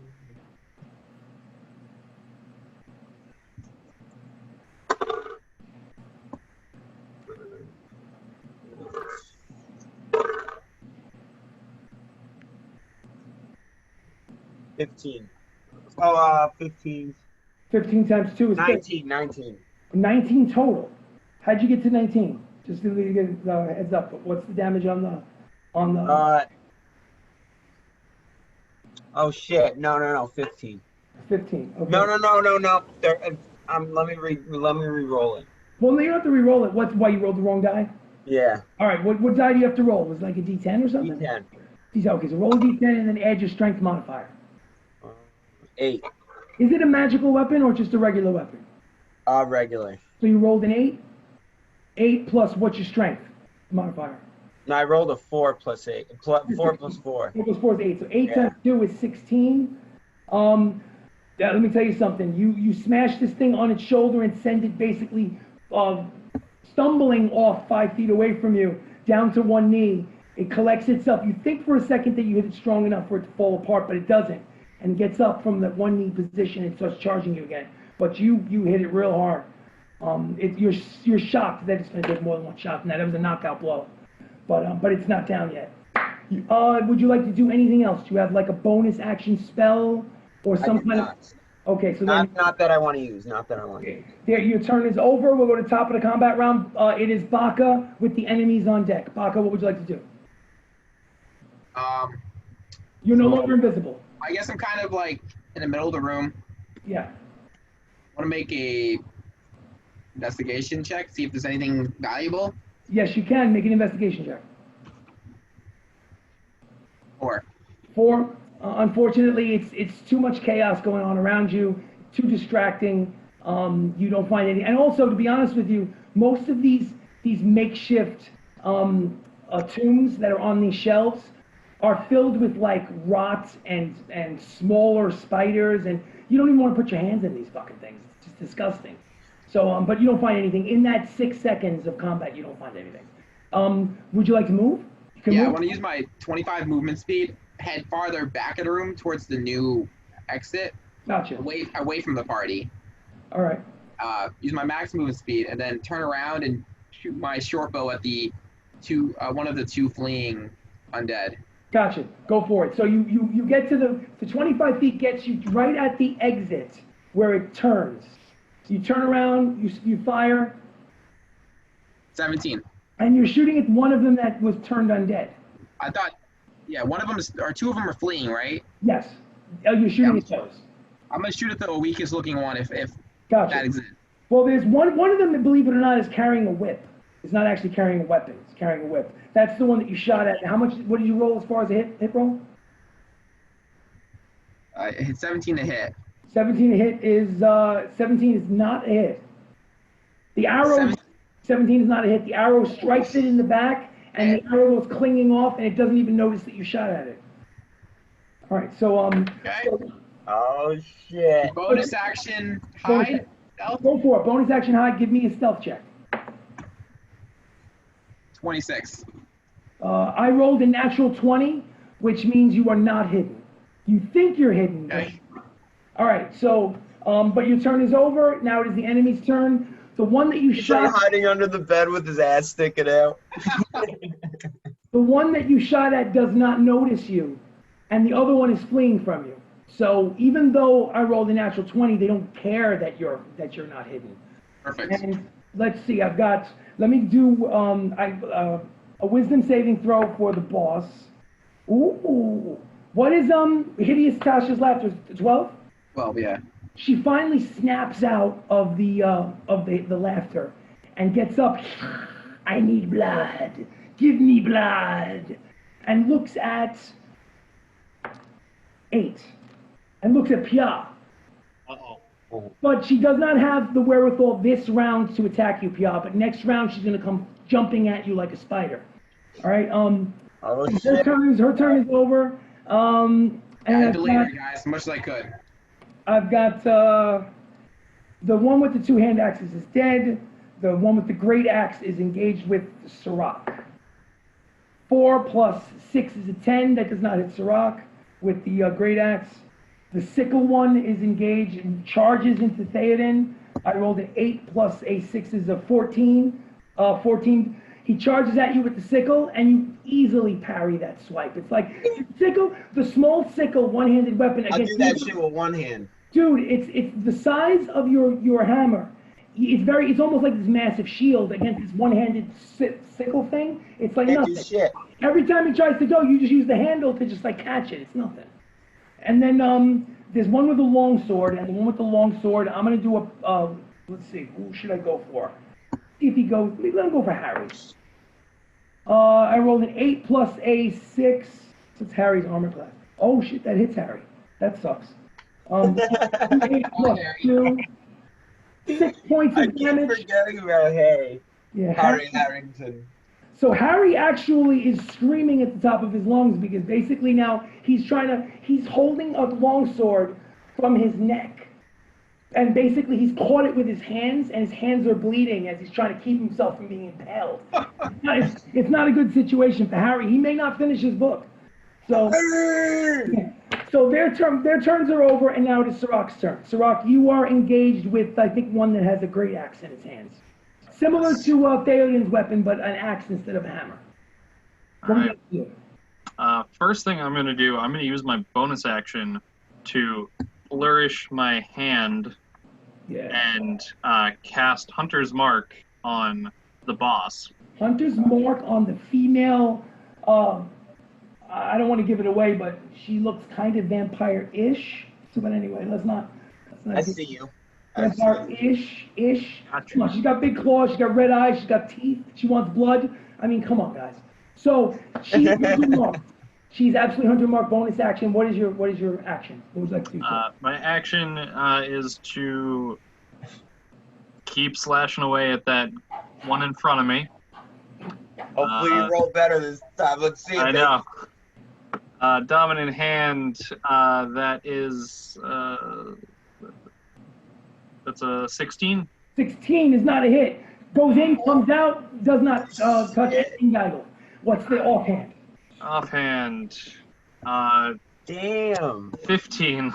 15. You decide, you say to yourself, okay, this stabbing motion is not working. I'm gonna use it almost like on the blunt side of the blade and try to hit this thing on the head, and you swing right over the top of him because he's too damn short. Okay, so you did your double. Do you have another attack? I have another attack. Go for it. Always that extra attack. 19 plus 5. This time on the backhand, as you swipe over the top of his head, you take literally the handle, the hilt of the blade, and smash it right into his eye socket. How much damage? For 5 points of damage. 5 points of damage. Oh, let me put it to you this way. The hilt of the weapon smashes through the face shield, gets into the eye socket, you twist, and half of the head breaks off and falls down and crumbles into dust. It's got half the head and it's still standing. But I mean, this is ridiculous. Oh shit. But it's still standing. It looks like it's on its way out though. That was Syrack's turn. Pyaah.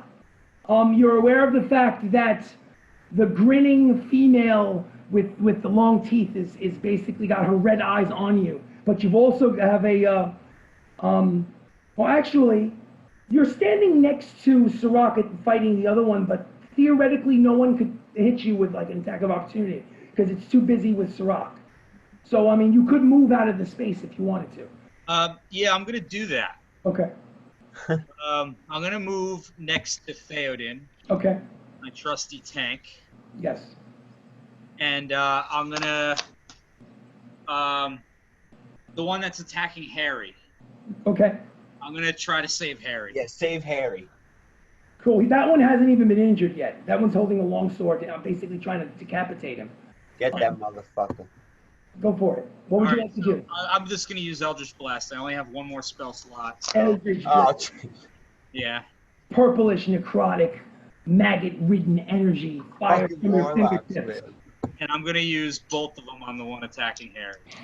It's gonna be bold, but we're going for it. All right. So the first one is a natural 7. A natural 1? Natural 20. Oh, okay. Yeah. You turn that 20 into a 1 because I think it would be funny.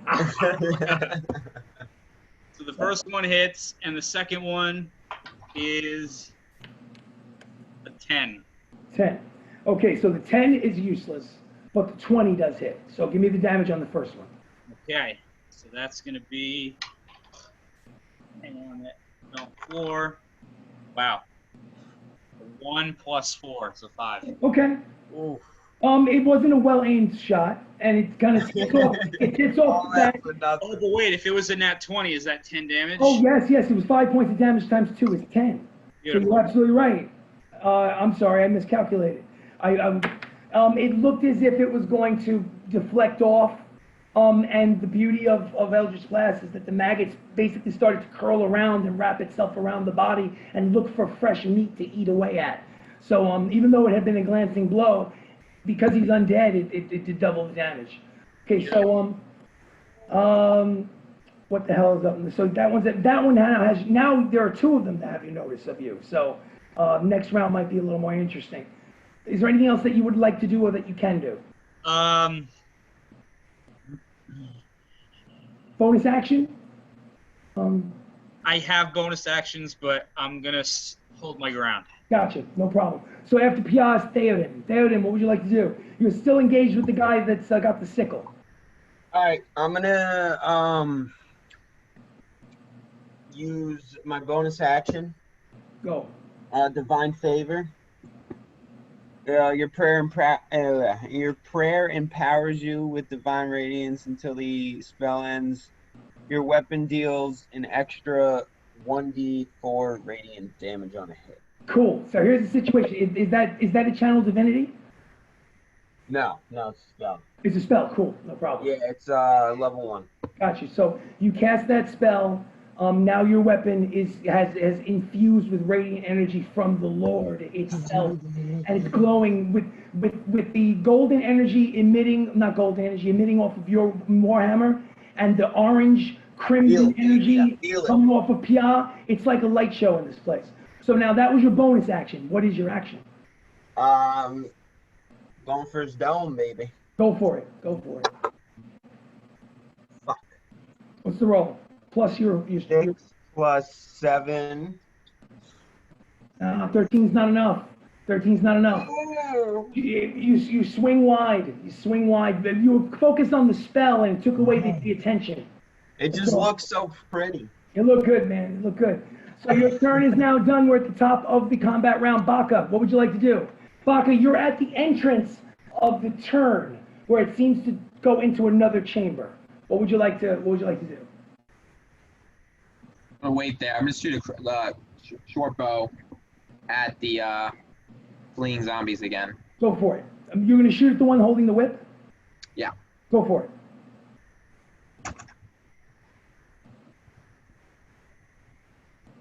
No? What did you roll? 2 plus something. 2 plus 8. 10. As opposed to it deflecting off of the metal armor on the back breastplate, this time you miss him completely. So the arrow goes wide. Do you want to do anything with your bonus action? You know what? I'm gonna go through the archway. Okay. I would say with 25 feet, you make. Try to save you. That's fine. Say again. Abandon your friends that try to save you. That's fine. Yes, yeah. I'm just exploring. Just to get to the treasure first, of course. Yeah. The 25 feet is enough for you to reach the entrance of the next chamber. Make a perception check. It's 19. You've been in a room almost exactly like this. You've seen this layout before in the first Dwarven Cave. In this room in the back of the room is a large sarcophagus that's sealed by a stone cover. There's Dwarven runes and writing all adorned around the sides. In front of the sarcophagus is a tombstone with Dwarven writing. Do you read Dwarven? No. No? It's got Dwarven writing on the tombstone, and then in front of the tombstone is a small, round pool of water. It kind of, honestly, like in the summer, there are like the kids that have those tiny little pools that they kind of wet their feet in. You know what I'm talking about? Like, they're kind of like 3 feet, and they're very, very shallow. Imagine a stone version of that, where it's a very shallow 3-foot radius pool, circular, with a tombstone in front of it, with Dwarven writing, and a sarcophagus behind it. You don't notice anything living or dead approaching you in that room. But now your turn is over. Yeah, I'm done. Okay. After Baka is the enemy. The two that are fleeing are still fleeing. You don't have to worry about those.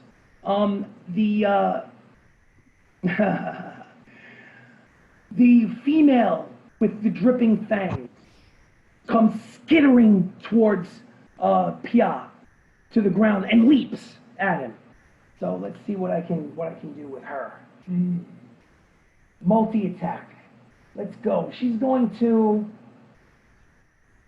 try to claw and then grapple. Let's do a claw with disadvantage. I rolled an 18 and a 1, so the claw is unsuccessful because the 1 is the one that counts. And this is the grapple. And the grapple I rolled a 7 and a 4. So the phasing aspects of that cloak kept you safe from the clutches of the vampire queen.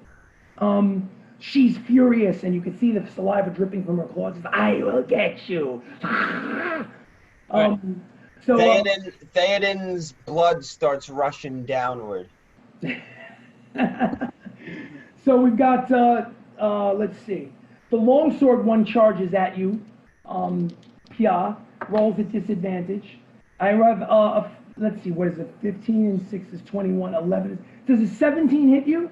Does. Okay, so even though, listen, it's phasing and it's doing its job, but it can only do so much. At this point, he guesses correctly with the longsword and swipes at you. So it's D8 plus 2. Pyaah, you take 6 points of piercing damage. Okay, and then that Comes up for your That temper. Pyaah, like all your health? no. So now you have to take 2d8 fire damage. Yeah, you roll 2 8-siders. I do it. You do it. Okay. As the glowing orange flame flashes out when he's struck with the longsword, and you see the dwarven undead catch flame and go up. How much damage? 6 damage. 6 damage. Okay. Obviously, listen, it wasn't a fun experience. Maybe the only thing that is keeping him attacking you is that he doesn't have any, I'm sure he doesn't have any pain nerves anymore. He's not affected, but his body is still there. He's on fire currently. Kind of looks a little bit like, who's that superhero that rides the motorcycle and has the chains? He's got a fiery head. Who is that guy? Strider. Ghost Rider. Looks a little bit like Ghost Rider right now because he's on fire. All right. Okay. So that he is done. The great axe, who's one with the great axe that's attacking Syrack, is practically falling apart with half of his face broken off, but he still gets in another swing with the great axe. 16 plus 6 is 22 on Syrack. Yeah. 12 plus 2, D12. 11 plus 2, 13 points of slashing damage, Syrack. 13. Okay. That I'm sure bit deep under the leather armor. Let's see, we've got the sickle one is going to go after Theodin. 12 plus 6, 18. Does 18 hit you, Theodin? No, I think his AC's higher. Oh, he's not here? It doesn't. It doesn't? What's your AC? 19. 19. Dude, it's so easy. When you have a double-handed weapon, it's like two boxers fighting each other, and one guy's got longer reach, and the smaller guy just can't seem to get in the range. That's what's happening. You're keeping the sickle at bay by twisting the wrists around. Yes, it's no big deal. That's how we do it, baby. Great axe went, sickle went, longsword went. The other two are still running. She went. Enemies are finished. Harry, 19 or 20. Harry rolls a 19. Harry casts Bless. He got pissed off that he was almost fucking lost his life and he grew a pair. And he calls up to his god and casts the cantrip Bless. And he blesses Theodin, he blesses Syrack, and he blesses Pyaah. All three of you have +4 D4 when you attack and when you have a saving throw. So the three of you have been blessed. Don't forget to add a D4 whenever you're attacking and when you do save. All right? So does that mean I get... Wait, when we're attacking or on a hit? No, when you're attacking. When you're attacking, you roll a okay. D20 and add a D4 because you're blessed. And if something you needed to save against something, you add a D4 as well. All right, so the 3 of you are blessed. His turn is over. Syrack, what would you like to do? Keep going at that one that's in front of me. He's falling apart, man. So let's see what you can do. Okay. Dominant hand is team is 21. 21 is a hit. You don't even have to roll damage. It's one of those deals where this is all in the same flow, like time freezes between turns. When you stuck your dagger in and you broke half of his face off, you twisted your wrist and took his entire head off, and the rest of the body shattered down into pieces. That one is finished. Great Axe clambers to the ground.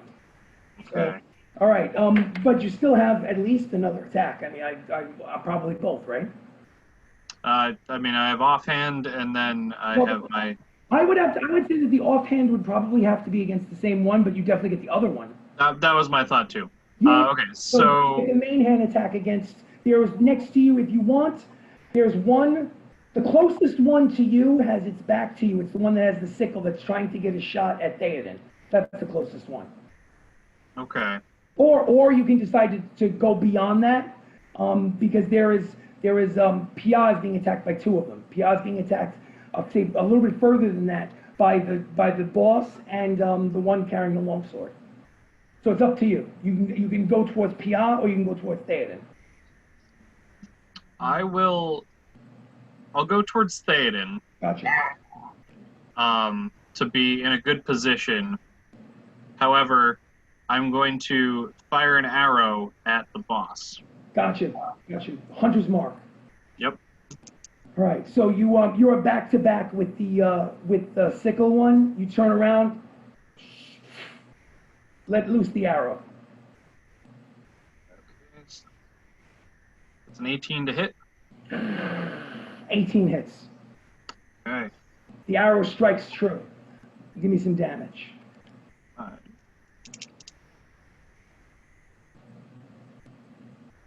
That would be 8 points of damage. 8 points of damage. Okay, it strikes her in the chest. She grabs it, jumps up to the ceiling, and is running towards you on the ceiling. But she obviously hasn't reached you yet. Okay. Are you shooting at her again as she's coming towards you? Are you allowed to shoot more than? Oh, that's the one shot because you already. It's the one shot because it's my other action. You Yeah. killed that one and then ran and pulled the arrow out and shot, and your turn is over. Okay. You guys ever seen the movie Vision? Legion? I can remember it a long time ago. It was there's an old granny that was possessed, and she literally jumps onto the roof of the ceiling of the diner and starts crawling like. Yeah, now I remember it. Yeah, that's no. Listen, that's what you should be imagining. Very cool. So Pyaah, you're basically engaged with 2 of them. You've got the vampire spawn trying to grab hold of you in order to bite you, and you've got the other one with the longsword trying to cut your head off. What would you like to do?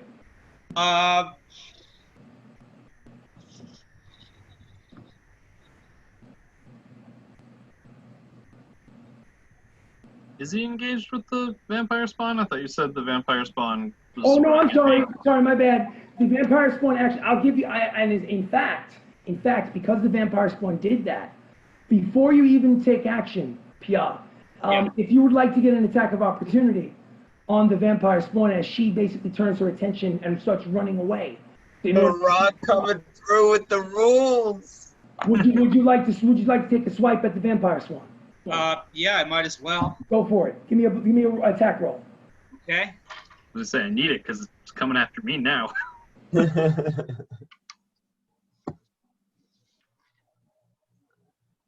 So the attack roll is a D20 plus a D4. No, not D4. Like, you know when you said, I think you said the damage is D4 plus 1? I automatically hit? No, you don't automatically hit. Didn't you say I think it was plus 3 to hit or something like that? I don't remember what you said before. Oh, yeah, it's the plus 3 attack bonus. Yes. So what you do is you roll a D20 and then you add the 3 to the roll. But I also add the D4 from the bless, right? And you add the D4 from the bless, correct. All right, so 7, 8, 9, 10, 11. 11 is not enough. You swing out wide, but it's so quick, it skitters away from you. But it was worth a shot. All right. So now after that, you still have an action. What would you like? You only have the one with the longsword, the undead dwarf with the longsword on you.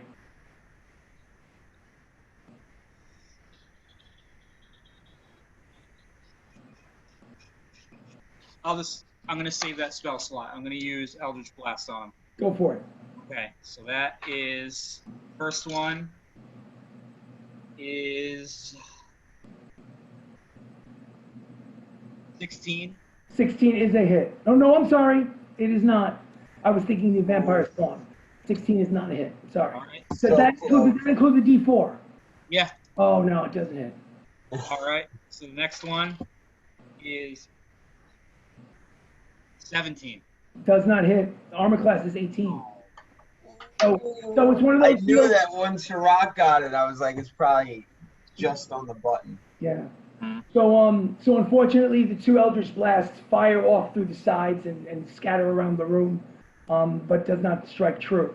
After Pyaah's Theodin. Theodin, you're still engaged with the one that has the one-handed sickle. What would you like to do? I'm going for it, baby. Go for it. Final blow. And don't forget your radiant damage.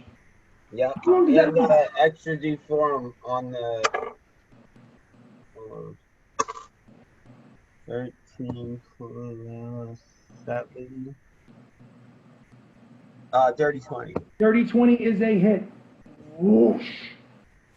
Heavy warhammer strikes down. D10.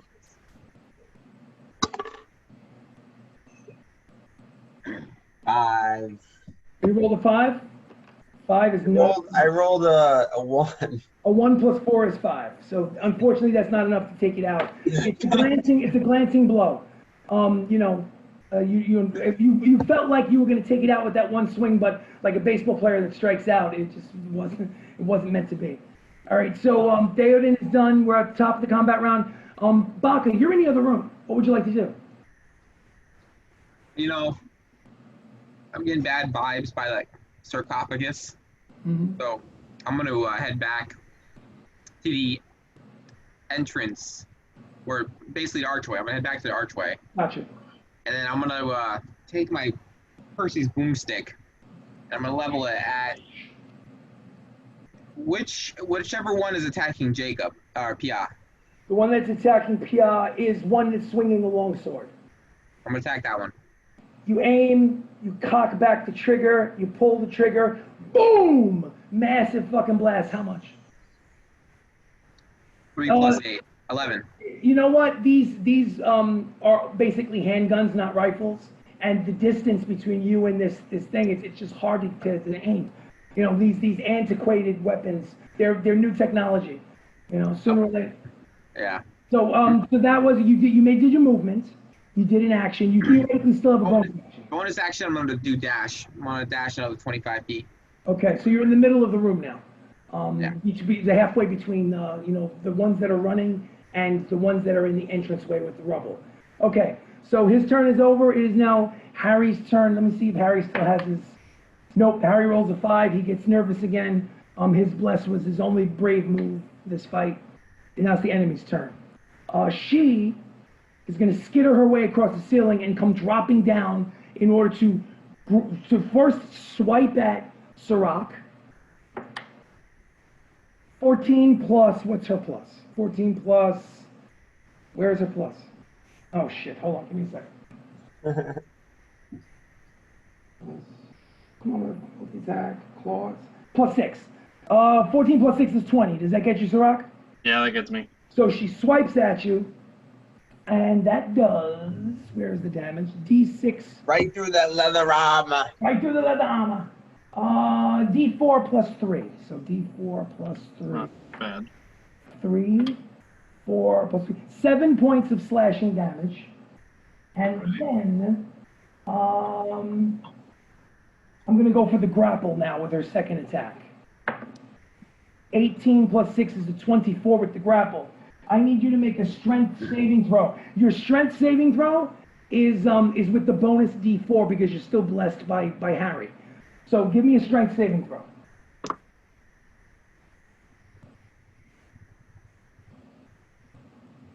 $14. You needed a 13. You got a 14. So she tries to wrap herself around you in order to sink her teeth into you, and you easily by got a out of the way. Another second, and she would have had you, but she just missed you. So her turn is over. After her, let's go with one at a time. Let's go Sickle Man on Theodin. Nope. Someone help me kill this motherfucker. Nope. I can't hit shit. I haven't hit once. Parried it away. The longsword one is going to go to Pyaah.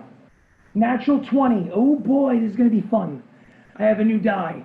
I'm going to use it now on the natural 20. Oh, let's Oh, wait. see. I'm sorry. Hold on a second. I take it back. Let's rewind the clock a second. I rolled one die for Pyaah. That's not fair because Pyaah has the cloak of displacement.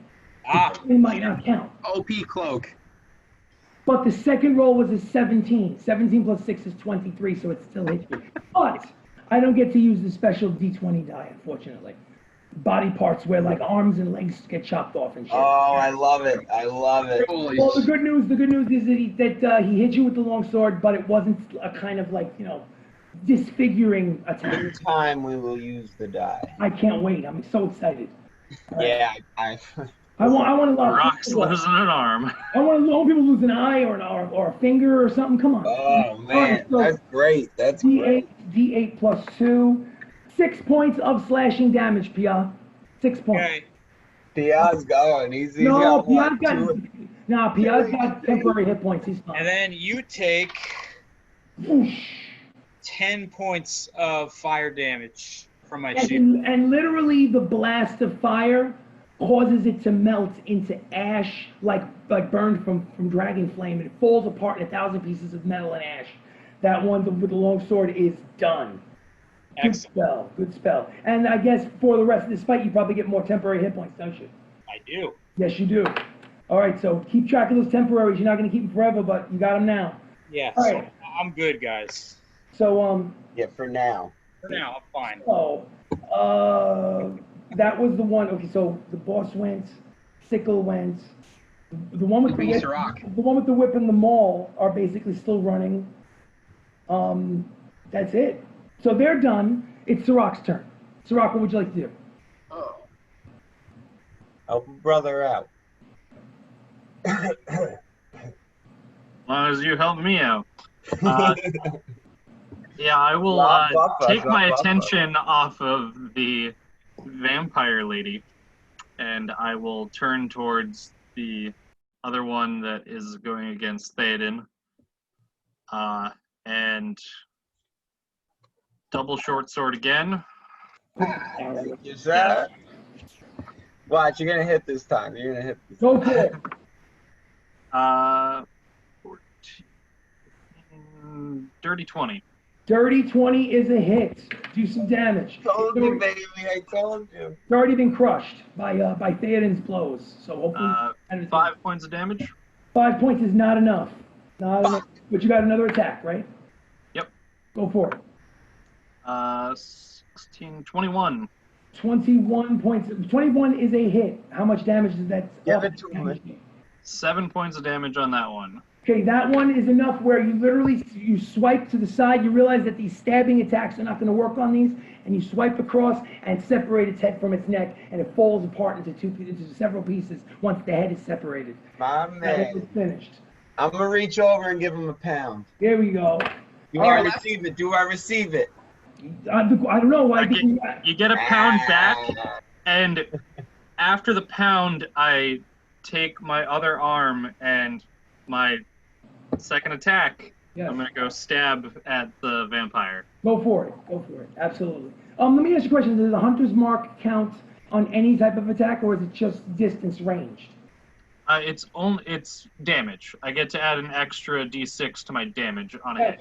I wasn't sure if it was like an archery thing. Okay, gotcha. No, sounds good. No, it's just that like I have the ability to track my enemy and get advantage on them. No problem. So to hit, that will be 12, 14, 18.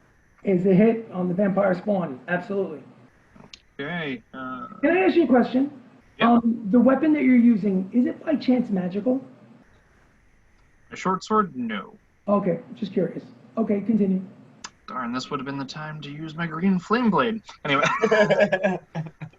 I never hit with that. You always You can forget. roll for damage if you want. Yeah, damage, that will be 10 points of damage. Gotcha. Thank you.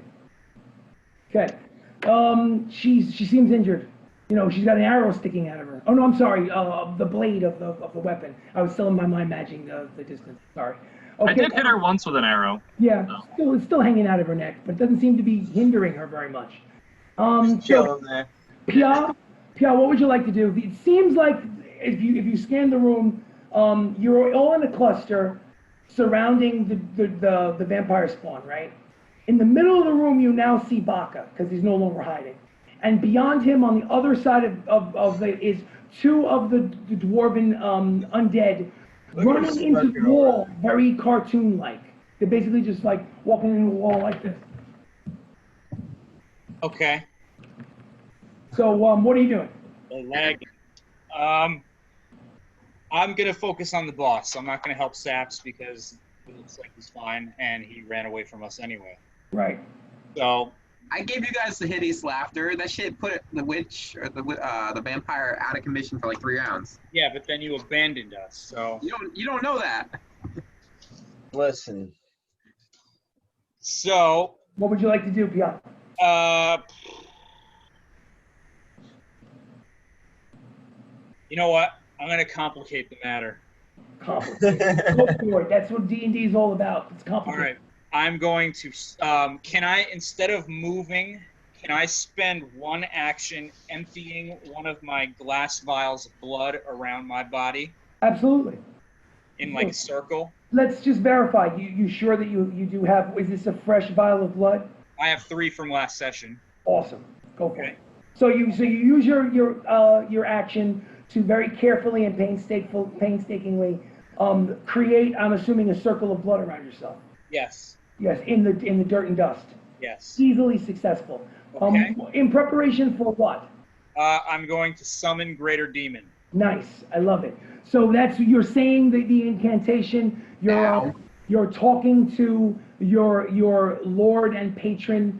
He has not responded to you yet, but you're in the process. Next turn it'll take effect if successful. All right. So Wait, can't that thing like turn on us? Relax. Listen, regardless of whether there's dissent or not, it has already begun. So Yeah, it says you utter foul words, summoning one demon from the chaos of the abyss. You choose the demon's type, which must be one of challenge rating 5 or lower, such as a shadow demon or something else. nice. It appears in an unoccupied space or you can see in range, and the demon disappears when it drops 0 hit points or the spell ends. Nice. So basically, at the end of its turn, it rolls a. What the hell was it?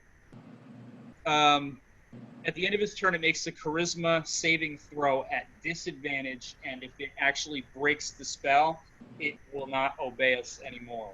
Gotcha. But if it can't break the spell, then it stays under my control and has its own initiative and stuff. Perfect. Well, that doesn't happen this turn. It happens next turn, correct? It doesn't actually specify. All right. Make a dexterity saving throw for me. Okay. Yeah, what foul words are you gonna use? I can't say them because this is going on the internet. My charisma saving throw? Oh, I need a dexterity saving throw. Dexterity saving throw. That would be a 16. 16. You're able to distribute the blood in the circle in the proper incantation. You're able to say the words, the foul words, quickly enough that you can initiate it in this round. Is there a roll from you that you need to do in order to make it successful? No, but Okay. it makes its own initiative roll. Then the creature of your choice rises out of the ground in the spot that you choose, shoots and looks at you and goes, "Why have you summoned me?" Kill What's it look like, Pyaah? What's it look like? You got to tell me what it is. I sent you a picture, Chris. It's a shadow demon, so it looks like that. Why have you summoned me? What is the command that you give it? Kill what? That thing over there. I get to make a wisdom saving throw? At the end of each At, turn. at So the end of each turn. So at the end of its turn. I'm sorry. gotcha. Roll an initiative roll for the demon. All right, so that would be 16 plus. What would it be? 16 plus whatever. The point is it goes at the top of the combat round because the highest initiative was Baka at 14. So demon is at the top. Yep. And Okay. Chris, I sent you a picture of its AC and its hit points and everything. Cool. I'll also let, as far as you keep control of the hit points of the demon, unless, I'm glad I have it, but unless you'll control it for the time being. Yep. So Pyaah is summoned, so this darkened, winged, bipedal demon rises up from smoke and ash out of the ground and basically shoots a look of death in his direction, but for the time being, it is following Pyaah's orders. Next is Theodin. Theodin. What would you like to do, Theodin? Now, the one that was in combat with me, Syrack got, right? Yep, done. All right. So which one is standing? What am I close to the one near Pyaah? Yes, you're nearby. You can easily get to the only one that's left in combat, the undead dwarves. The two that were running from your turn undead at the other side of the room. And The the vampire. The vampire spawn is the only one within combat range of melee where you can actually run to it and hit it if you wanted to. I'm going right to her. Okay, so you rush up to her with the warhammer. Yeah, two hands, baby, 2 hands. On the head. Now let me ask you a question. How long? I need to know how long that radiant energy lasts. On that A minute. A minute. Okay, so it lasts for the fight. Okay, cool. Go for it. Make a swing.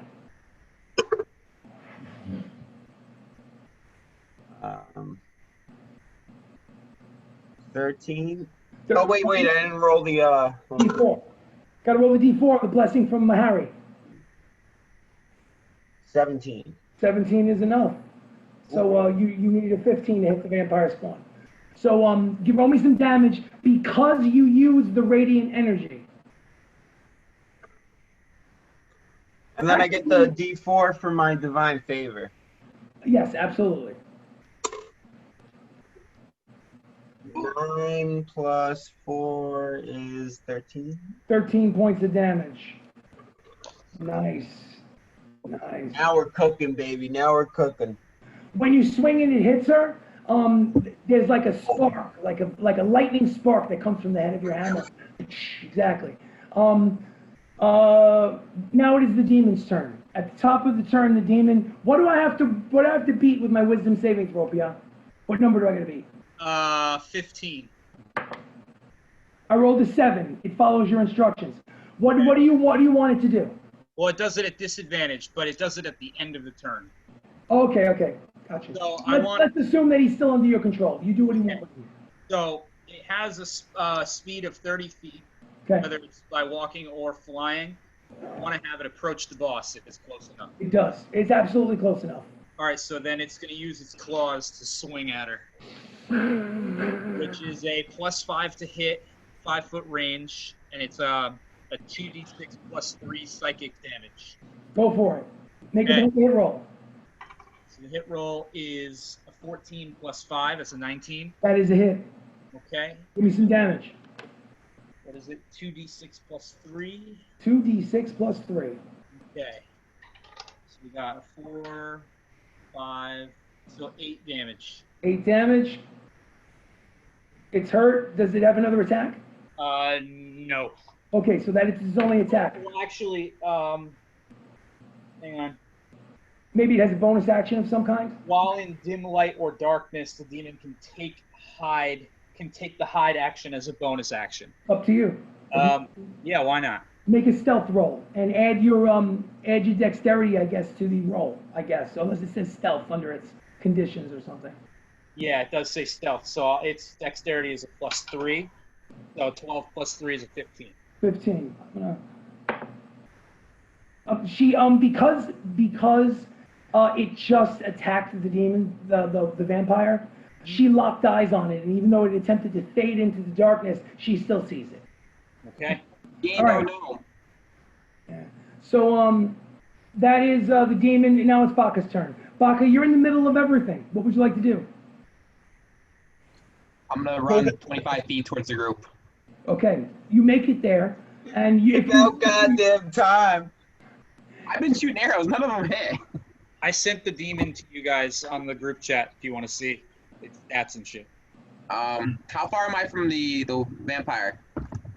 Oh, you can get up to the vampire and attack it with a handheld weapon if you decide. All right, I'm gonna attack it with the my rapier. Go for it. Use a rapier or a magical weapon. It's got the +1 from when I enchanted it. Then it is a magical weapon. Thank you. Wish me luck, guys, because I haven't been rolling well at all. I hope you roll a 1. 16. 16 is a hit. Yeah, right. Fuck.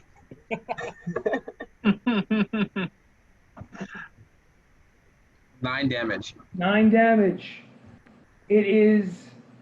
It's a tough creature. She's she's already dead. It's hard to put something that which is dead may never die. All right, so you have only one attack. Yeah, You unfortunately. do have a bonus action. What would you like? You want to do anything with that bonus action? Disengage. See if I can back off anything. You can disengage, and there is no attack of opportunity. Okay, no problem. So now your turn is finished. It is now her turn and Harry's. Let's see if Harry is brave. Harry He's not a brave. He rolled an 11. He needs a 19 or a 20 in order to attack. He basically crawls into the corner and basically starts writing in his book. So, You almost died. Why are you writing? he's trying to get in as many words in as he can before he passes out. Writing in his own blood, just like smearing it on the page. These last words. Yeah. My He was last will and bleeding in his testament. hands. See, so now it's let me see, who should she attack? Let's see. 3. Who is 3? Baka Another tank. 3. Baka is 3 or 4, so she's going to attack Baka. Of course. Okay. I love Get vampires. back. It is going to be a claw. 18 plus 6 is 24. Does that hit you, Baka? Okay, that is a D6. No, wait, no, it's not. 2D4 plus 3. 2D4 plus 3. 2, 3, 6 points of slashing damage, Baka. Can I use my my dodge? Well, no, it's not dodge. It's with something. Not evasion, but the single target version, the half Uncanny dodge? uncanny dodge. Thank you. Yeah, you could do that. It's once a turn. So yeah. So what was it? They said 6 points of damage? So it'd be half, right? Yeah, so you get 3 points of damage instead. So 3 points of damage. Now the second attack Oh, is shit. the grapple. of course. 15 plus 5, no, I'm sorry, 15 plus 6 is 21. Does she grapple you? Yeah. Okay, I need you to make a strength saving throw. You Oh, need to beat a 13. 13. Shit. Strength saving throw. Guys, I'm about to turn into a vampire. You got me. 13. Well, you needed a 13 in order to resist the grapple. You went between her legs and dove out of the way. So your turn is, her turn I think is over, because of the other two are basically for the rest of the fight are going to run into the wall unless you disturb them. Syrack, what would you like to do with Pyaah on deck? Okay. Syrack is going to take his 2 short swords and clang them together, and green energy comes out from his hands and engulfs one of the blades. And Fire. green Like fire. Wildfire from Game of Thrones. Boom. And swing for... Swing and a miss. Swing, bada bada. Nope. No. 16. No, 16 hits her. Yeah. Yeah, 16. Yeah. Yes. 16 hits. Okay. So along with the damage, the additional fire damage she sustains is my spellcasting ability, which is 2. So I'll add 2 to the attack. So that's 8. That's 10 damage. 10 damage. Okay. Let me ask you a question. The green flame, it's not necrotic damage, is it? No, it's fire damage. Fire damage. Okay, cool. All right. Okay, so that was your first attack. So I guess one of your actions was to cast a spell and the other Yes. one was to attack, and now your turn is over? No, the casting the spell, I have to make a melee attack with it. Gotcha. If the melee attack misses, then the spell fizzles. Gotcha. So I don't get to use my offhand, but I can use my second attack. Go for it.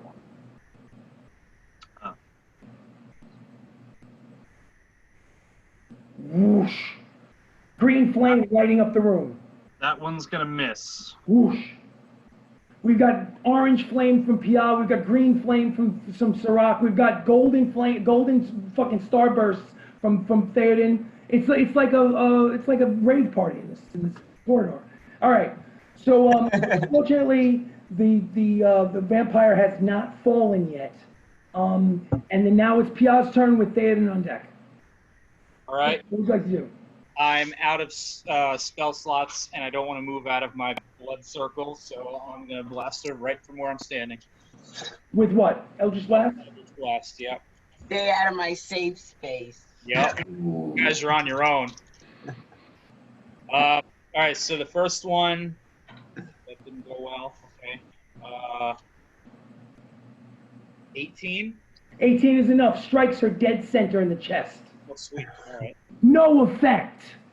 Oh, yeah, because it's necrotic damage. Necrotic damage. Ooh. Yeah. And yes, internet, I understand that some people use force damage for Eldritch Blast. Not in my campaign. In my campaign, Eldritch Blast is necrotic damage. Yeah, get that bullshit out of here. Get it out of here. Get it out of here. Sorry, Jacob. We've been using maggots since we started playing. That's necrotic damage. All right. It's gotta be. It's gotta be. I'm sorry. I'm just. All right, I'm, so homebrew rule. Okay. Homebrew rules, baby. Okay. Can we assume that in the span of the 6 seconds you would have fired at it twice and not realized until after you shot him the second time that nothing happened? Would that be fair? that's fair. Yeah, because let's face it, if you think in the span of all the activity, you would have went choo choo and then been like, what the fuck? Why did it not? She's no effect. It's crazy. So you were staying in the circle. You fired off 2 Eldritch Blasts. I think your turn is over unless there's some sort of bonus action you want to do.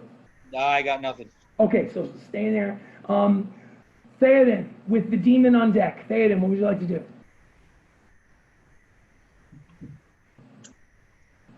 I am going to, well, I'm still engaged, right? You are, you're absolutely, because you hit her with the hammer, right? With the vampire. You hit the vampire with the hammer. Yeah. Yeah, so you're within 5 feet of her. If you back up, she could swipe at you. I'm gonna use my bonus action spiritual weapon. Nice. So what does your spiritual weapon look like? It can look like anything. It's an axe. It's not a hammer. A floating spectral. Floating double-bladed axe with like a spear tip. Yes, very cool. What color is it? Blue and yellow. Blue and yellow energy, misty, floating in the air. It's like literally 4 feet long. Okay, it poof. Yeah. Where are you putting it? Right next to the vampire? Right behind her. Right behind her. Roll to hit, because it's a bonus action. You get to roll with it.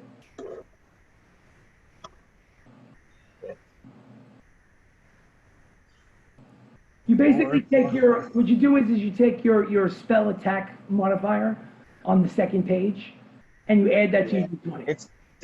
It's a 10.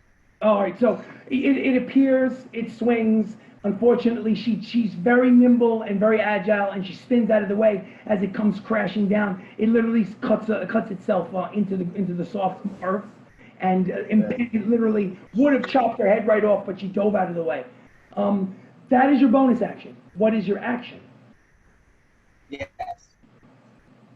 My action, I'm going right for her.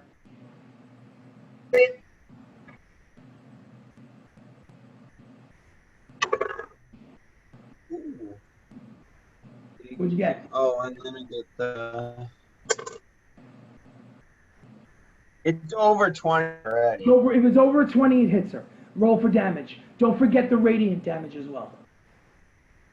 Gotcha.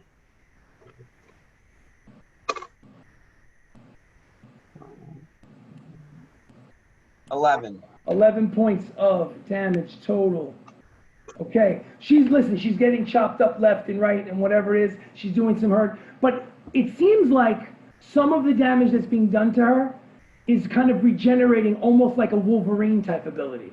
Not to the point where Wolverine can heal up everything like 100% within like 2 seconds. But you notice, if you pay close attention, some of the slashes and cuts and nicks are starting to seal up in a very slow fashion. So she's getting some of those hit points back every round, every turn. So, top of the combat round, the demon. I get to roll the curse. You get to go first. It's at the end of its turn. Hello? Yeah. So, all right. So he's still within distance of her, right? Striking. Oh, yeah. Absolutely. All right. So the only ability it really has is the claws. So that's +5 to hit, and it rolls 7. 7 plus 5 is 12. Is not enough. No, it's 2 plus 5. Oh, 2 plus 5 is 7 now. It tries. It tries. Maybe the fact that it's trying to break free from its commanding warlock. It's causing. Now, what number do I have to beat?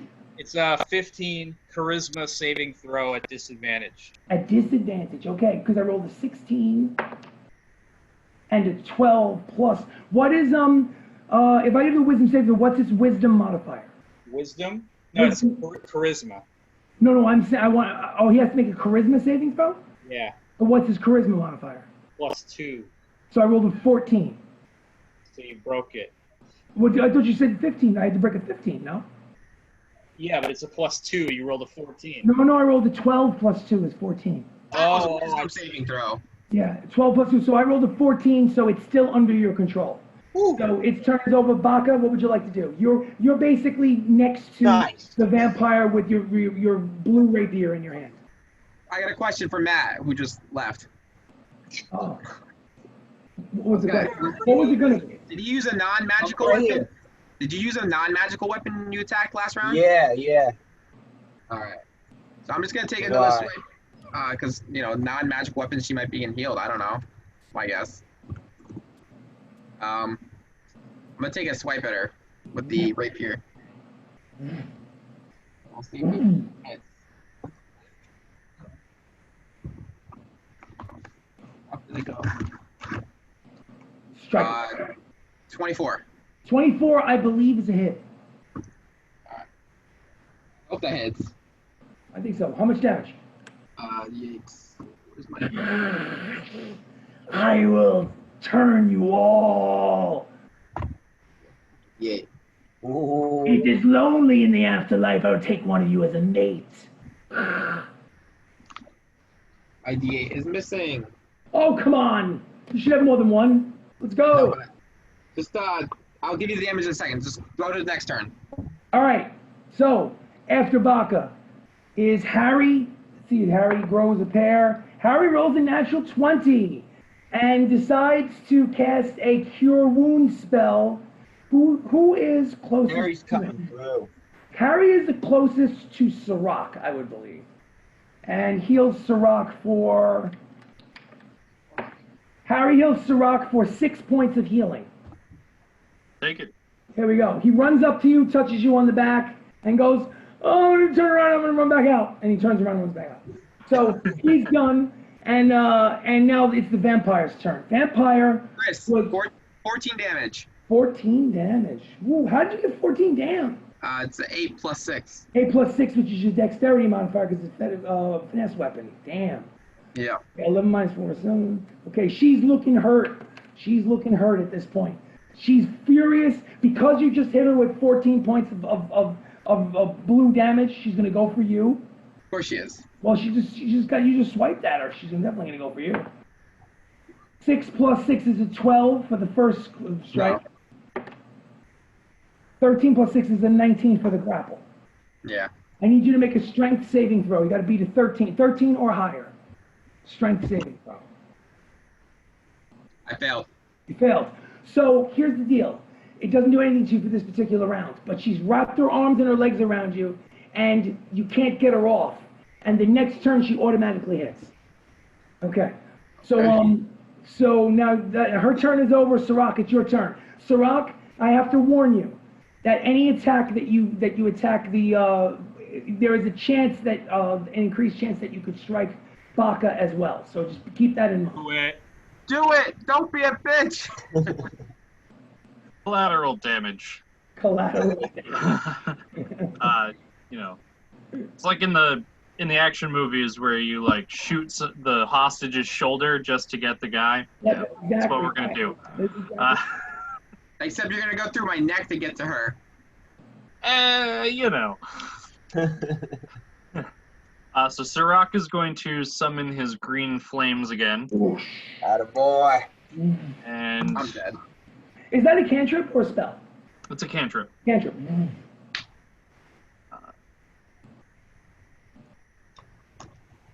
17.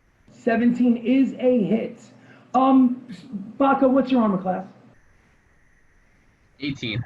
18? Okay, this particular swipe hits her but does not hit Baka. Okay.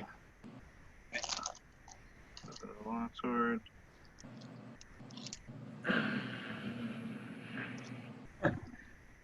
We're gonna print screen, Chris. Another 10 points of damage. 10 points of damage. Oh, she's looking hurt. She is looking hurt. This green flame basically cut one of her eyeballs out. Ah! All right. So that is done. Are you done, or is there something else that you'd like to do? One more attack. Oh, I keep forgetting. I'm sorry. One more standard attack. Look at that, Syrack. 17 plus 5, 23. 23. Roll damage. Wait, is that gonna hit me? Yes. Fuck. Oops. Roll lower. Let's hope I min the damage. You gotta roll a 16 or 17 to hit. Nothing higher. So damage on the attack is 13. 13. Homebrew rule. 6 of the points goes to Baka, 7 go to her. Ooh. Sorry, Baka. So, Baka, 6 points of slashing, burning green fire damage from your party member. Okay. Is anybody really hurting as far as hit points are concerned? Anybody below 50%? Yeah. Fuck no. Okay, so Pyaah's below 50%. Okay, so you guys are all aware of that. Yeah. From shooting. Yeah, with the 3 health he's got. From looking from a distance, you can always look over at somebody and know whether they're hurting if they're below 50%. So, Syrack is done. Pyaah, it's your turn. What would you like to do? How far away is she from me? Well, she's not within dagger striking range. She's, I would say, about 15 feet from you. Okay, so the only thing I can do is hit her with a thorn whip. You guys are gonna fucking hit me, you know that, right? Whoosh. So, make a melee spell attack against the target, and if it hits, the creature takes 1d6 piercing damage. Nice. So, Make a hit roll using your spell attack modifier. Roll d20, add the spell attack modifier.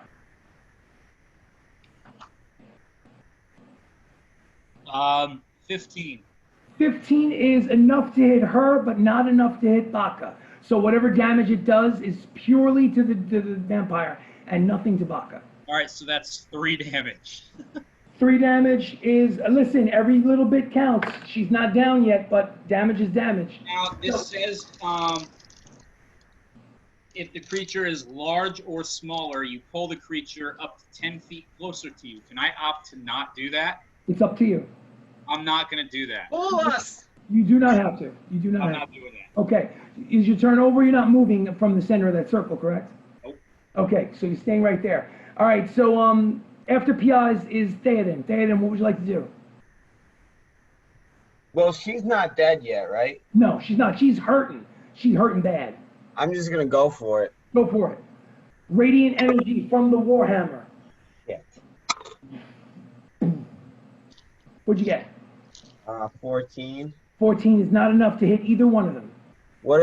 And then I want to use my spiritual weapon. That's true. You got to hit a spiritual weapon attack. The spectral floating axe. God damn it, man. What'd you get? 10.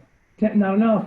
It's literally what she's doing is she's like rolling out of the way of these attacks on the floor while she's clutching with her arms and her legs, and she's trying to find his neck to bite into it, and he's basically trying to like collapse his neck down inside.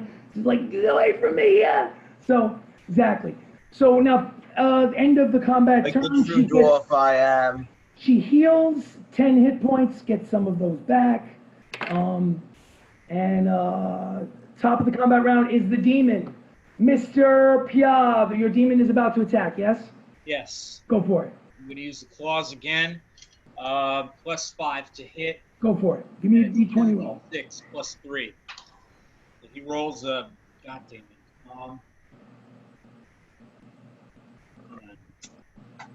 No. He rolls a 4. 4 is certainly not enough. Oh, wait. 4 + 5 is a 9. Excuse me. Yeah, 9's still not enough to get you to So the demon is done, but the demon looks at you in a very hateful way. And I rolled 14 + 2 is a 16. At disadvantage? Oh, ooh, disadvantage. Up, disadvantage, 4 + 2 is 6. You maintain control over your demon. Why have you summoned me? Baylor did not command it. I will destroy you, blue creature. When you're spoken to. So next up is, after the demon is Baka. Baka, what would you like to do? I want to try to get out of the grapple. I think you should. Absolutely. Make a strength saving throw. 13. 13 is what you need. You slip very sneakily right through her arms and her legs, as if you pour grease on yourself or something, and you literally skimper away on your hands and knees away from her. So luckily, she'd not get a chance to bite you. That sucks. But all right. So I want to try to decapitate her with my rapier. But I think that your only action can be to escape. Okay, so I could still have a bonus action though. You know what? I'm fine. I'll allow it. Go for the bonus action. Bonus action can only be to I would say disengage or to hide. I would guess. No. I want to go stealth. Go for it. Shit. What was that? Oh, 19 + 12. Well, you successfully hit. You skimper away behind one of the large stone bookcases, and she can't see you. You're hiding behind it. Your turn is now over. Harry, let's see, Harry, 19 or 20. Nope, Harry is hiding in the corner, and then she gets to go. She is going to, who will she attack? Who's closest to her at this point? I would say she would attack the demon. That would make the most sense. What's the demon's armor class? 13. Okay, a hit and a hit. 2 claws. She's not going to try to bite a ghostly demon. She's going to basically just attack it with 2 claw attacks. Now, I don't know what this means, but it's resistant to acid, fire, necrotic thunder, bludgeoning, piercing, slashing from non-magical attacks. Well, I hear what you're saying. I mean, the fact that she is in essence a magical creature, her claws are in essence kind of like magical attacks. No, that's fine. I'm just reading it. Oh, it's cool, cool. Right. Let's see, 2d4. Get the d4s out. 2d4 plus 3 twice. All right, I need 9 points of damage, and actually 18 points of damage to the demon. Okay. Okay, her turn is done. Syrack, it's your turn. Baka is no longer in danger. He ran behind a bookcase. Good. Let's go ham then. Let's light that blade up again. Whoosh. Lightsaber style. 17 plus. 17 plus is a hit.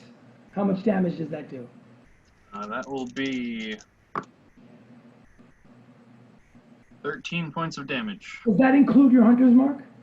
Yes. Okay, good. 13 of that one. You came down and in a flourish, stabbed her down in her midsection. And you see literally she's at death's door a second time. You want to use your second strike? Yeah, let's try to finish her off. Go for it. It's been a long fight. Dirty 20. A dirty 20. Based on how many hit points she has left, that would probably be the final blow. Do you wish to describe it? So the first attack coming down on her, just downward, and then with the last one going right for her neck, just right across her neck, just opening it up. The Or slice taking of it the off. blade, the slice of the blade opens up, and actually the opening on her neck, where it slid across, is actually burning with the green fire, and it takes up over her entire face, and her head turns into, again, another Ghost Rider, but with green flames, and she collapses to the ground and dies. And I'm going to say, just for the sake of the narrative, that it would be easy enough for you guys to dispatch the two that are the two dwarven ones that are basically running into the wall without that much difficulty. This fight is over. I think it would be a good spot right now. We will definitely search the room and we'll take care of the other room, but let's take a break. I got 8:48. How about 58? How about 9:10? Beautiful. 9:10. All right, I'm going to pause the recording. Okay, I mean, then it doesn't matter who we heal then. We are back. Just figured if you had a more powerful spell, then. Oh, I do. I have Prayer of Healing. 6 creatures of your choice that you can see within range gain 2d8 plus your spellcasting ability. All right. Well, is it something that can be done as a ritual if you have 10 minutes? Yeah. All right, so then you don't even have to burn a spell slot. You can just, if you decide to stay in this chamber for 10 minutes and you sit down in the dirt and and focus and concentrate, spend 10 minutes. Everybody, you roll the 2d8 plus your modifier and give those hit points out to everybody. Okay. 2d8. What is your modifier? Is it +3? It is +3. Yeah, so 2d8 +3. So while he's working on the prayer of healing, is there anything anyone else in this room would like to do? I want to scope through the weapons some of them were holding to see if any were warlock friendly. No, not a problem. Let me grab 15. 15 points of healing to everyone who needs it in the room, including Harry, who is very appreciative. 15 points of healing? 15 points. So 15 gets a pretty decent number.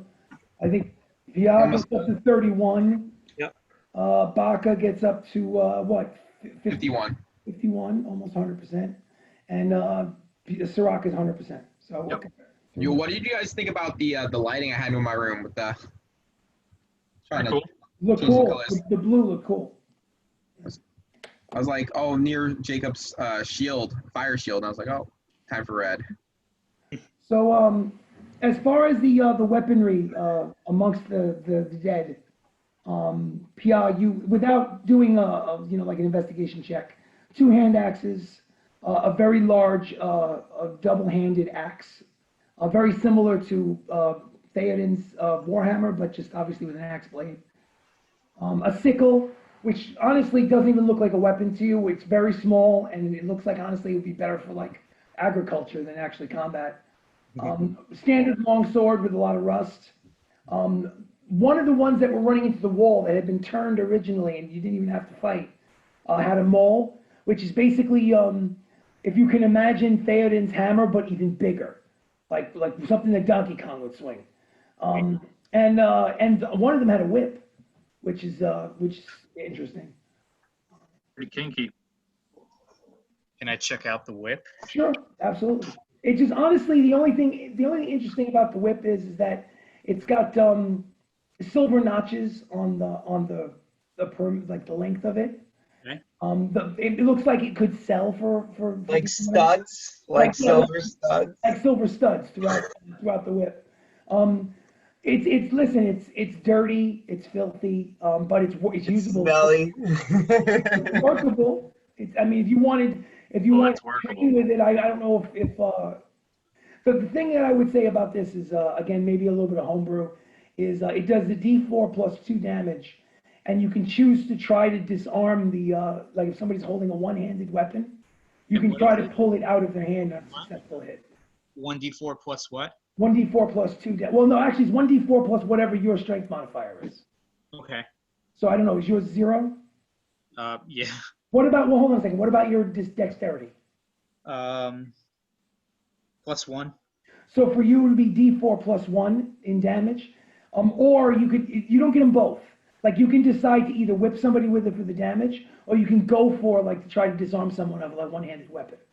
And if I roll poorly enough, you literally can yank it right out of their hand and disarm them. So, That's mine. yeah, so just write down whip and the D4, and the disarming is the DC for the disarming is 13.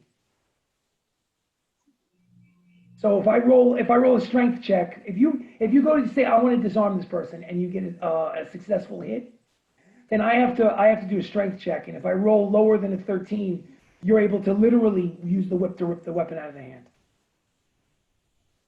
It's not a magical weapon, or at least you don't believe it's a magical weapon. You obviously would have to cast detect magic on it.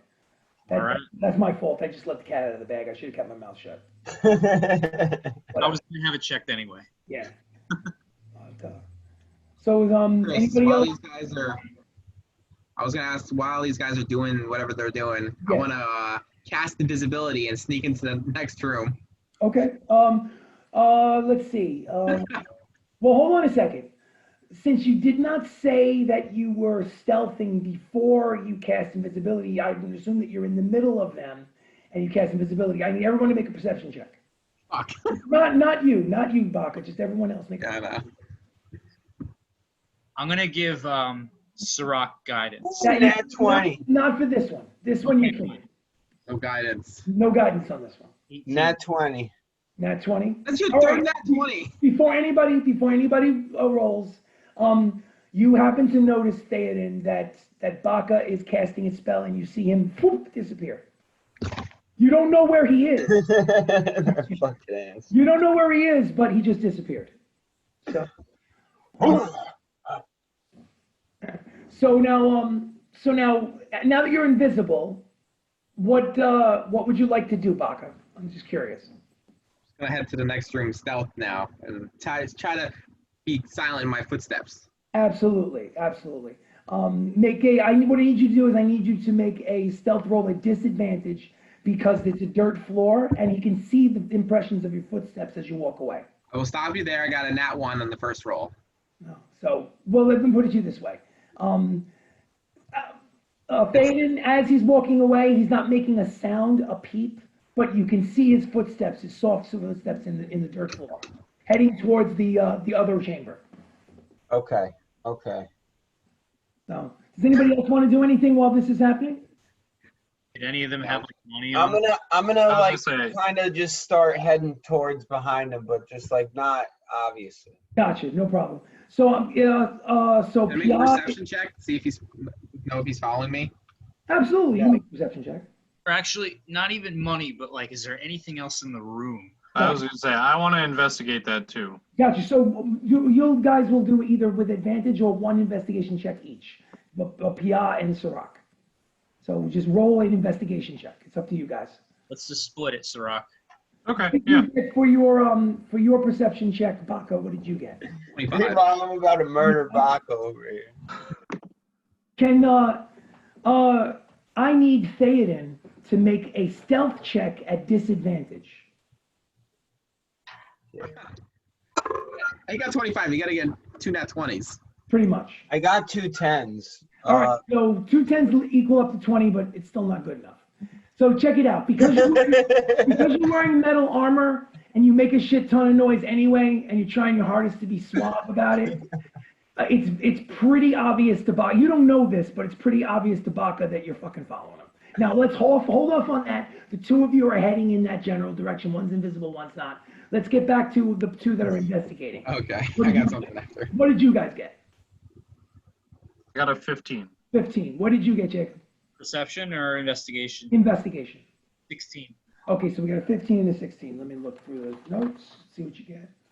Okay, you find on the body of one of the dwarves a bag with 4 gems in it, and I'm gonna say that because you rolled a 16, he rolled a 15. I'm gonna say that Pyaah's the one that actually found the bag of gems. It's got a bag of gold, and inside the gold are 4 gems. There's a blue gem, a green gem, a red gem, and a clear gem. If I were you, I would just write down the colors. Okay. That's the only way that, if you ever go to like an appraiser or a jeweler to get these things appraised, the only way I'm going to be able to remember what the hell these are worth is based on the color. What were the colors again? Blue, Okay. green, Okay. clear, Okay. and red. All right. I'm gonna give Syrack the green one and the red one. Okay, so Syrack, green and red. I'm going to write down green. I'll give him 1 second. Green is Syrack. And what was it? Green and what? Green and red, and I took Green the and blue. red is Syrack. Clear and is Pyaah. Okay. And for right now, you have no idea what they're worth. And there happen to be, are you going to take the time to count the gold pieces? Yeah. How much is in it? 43. 43. 43 gold pieces. I'll slip Syrack 20. Okay, all right. So 20? you guys Do I keep notice track. this with my 25 perception? Yes. What about with your 25 perception? Do I notice what they're doing? Like, No, you had already made the turn. They're basically on the complete other end of the room, basically shuffling. You didn't see it. But the two of you are now making your way into the other chamber. For the sake of the narrative, I'll say that the both of you, one invisible, one very visible, are in this other chamber. What would you guys like to do? I have a question. Yeah. So invisibility is a concentrated spell. Can I still perform a cantrip without losing it? I would say yes. You can do a cantrip and still stay invisible. If it's an attack, though, you lose it. No, it's not. What? I want to use the cantrip minor image or minor illusion to make myself visible and walk away from the entrance. Start like turning left. So I'm not actually, like I'm going to explore the bookshelf instead of actually going through the archway. Okay. So do me a favor. Just to trick Theodin. Do me a favor, Theodin. Just give me it's not a saving throw. Just give me an intelligence check, Theodin. Well, he's going to fail that one. Just an intelligence check.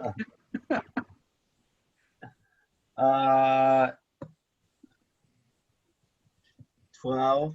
Well, 12 might be enough. Baka, what is your spell DC? Spell DC? Spell save DC is 12. Okay, so here's what happens. You create the minor image. It starts walking in the other direction. Theodin looks at it, and at first he believes it, but he realizes it's making literally no impressions on the ground. Remember the invisible footsteps? It's making no footsteps, and he notices that it's not making any footsteps. So he's like, "This is a bullshit image. What the fuck?" Right? And also, he looks back at your trail, and your trail hasn't changed. Dumbass gnomes. So he didn't quite. It's worth a try. Okay. Right. So the both of you are still in that room. Now hold off on that. Let's go back to the other two guys, to Pyaah and Syrack. What are you guys doing? I guess I'll join them. Got you. So you follow your way in. You follow the two of you. So now there's 3 visible and 1 invisible. All of you in that chamber. I'll just give the description again, just to give you a sense of what this room looks like. This is a very similar to the one in the first Dwarven chamber. There's a massive sarcophagus. It's not up and down vertical. It's horizontal, and it's in the back of the room. And it looks like your standard Egyptian mummy casket. It looks like, but it's made of solid stone. It looks like the lid would need more than one person to slide it off. It must be hundreds of pounds. It's got lots of dwarven writing all along the sides. In front of that, closer to you, is a tombstone. Your standard kind of like 3 feet high, like rectangular shape that you would see in any cemetery, with again dwarven writing on the front of the tombstone. And then in front of that is like a tiny little circular pool, no more than like a foot deep, maybe 3 feet in radius. It's very small. It's kind of like. I remember this. Yes. I'm jumping in the pool. Okay. I'm jumping in the pool before him. All right, hold on a second. I'm ahead of all of you. All right, hold on. take a drink. Wait, hold on a second. All right, so from what I understand, we got 3 people jumping in a pool. Since none of you said that you were taking any clothing off, I'm going to say that you got 3 people splashing around in a pool, and it did not occur to any of you that you needed to basically take your clothes off, so nothing happens. Okay. Damn it. Now, is Good. there anyone in the room that would like to decide to read the writing somewhere? Fuck the writing. Who reads more? Theodin's a dwarf. I think just Theodin, yeah. Theodin, would you like to read what would you like to read? I'm reading the writing. Well, No, I'm going in the pool. Where? On the tombstone. Yeah, right on the tombstone. On the tombstone. On the tombstone, it says, "Bathe to receive my boon." What does it say? Bathe to receive my boon. Syrack And then strips. slip off my pants. Flip off your pants. Now, he's flipping off his pants. Is anybody else flipping off their pants? I'm taking off everything. Harry's getting stuck. Okay. I mean, you guys are already in there, so Syrack's just standing there awkwardly. Gentlemen, it's tiny, but all right, fine. So you're facing each other, getting your feet wet in this stupid stone little pool. Okay. Now, how many got in there? We got Pyaah, we got the little half little person, the gnome, and the dwarf, right? All three of you are standing in the pool. All right. Yeah, the gnome's kind of sitting on my lap. Well, yeah, I don't think he is, but I mean, if you want to sit on his lap, I will not stop it. So I am not sitting on his lap. I kind of figured that. Yeah, boy. Now, nothing happens. Ew, bath with friends. What would you like to do? Nothing happens. I'm gonna take Baka, pick him up, and toss him out of the pool. All right, so here's what you need to do. You need to make a strength roll, not a strength saving throw. What is it, +4 or +3? 4. Okay, so roll a d20 and add 4. Let us see what it is. 13. Okay, what is your armor class, Baka? 18. Okay, Oh! you try to grab him and he easily eludes you. Okay, would you like to do something in return, Baka? Yeah, I'm gonna use Mage Hand and poke him in the eyes with it.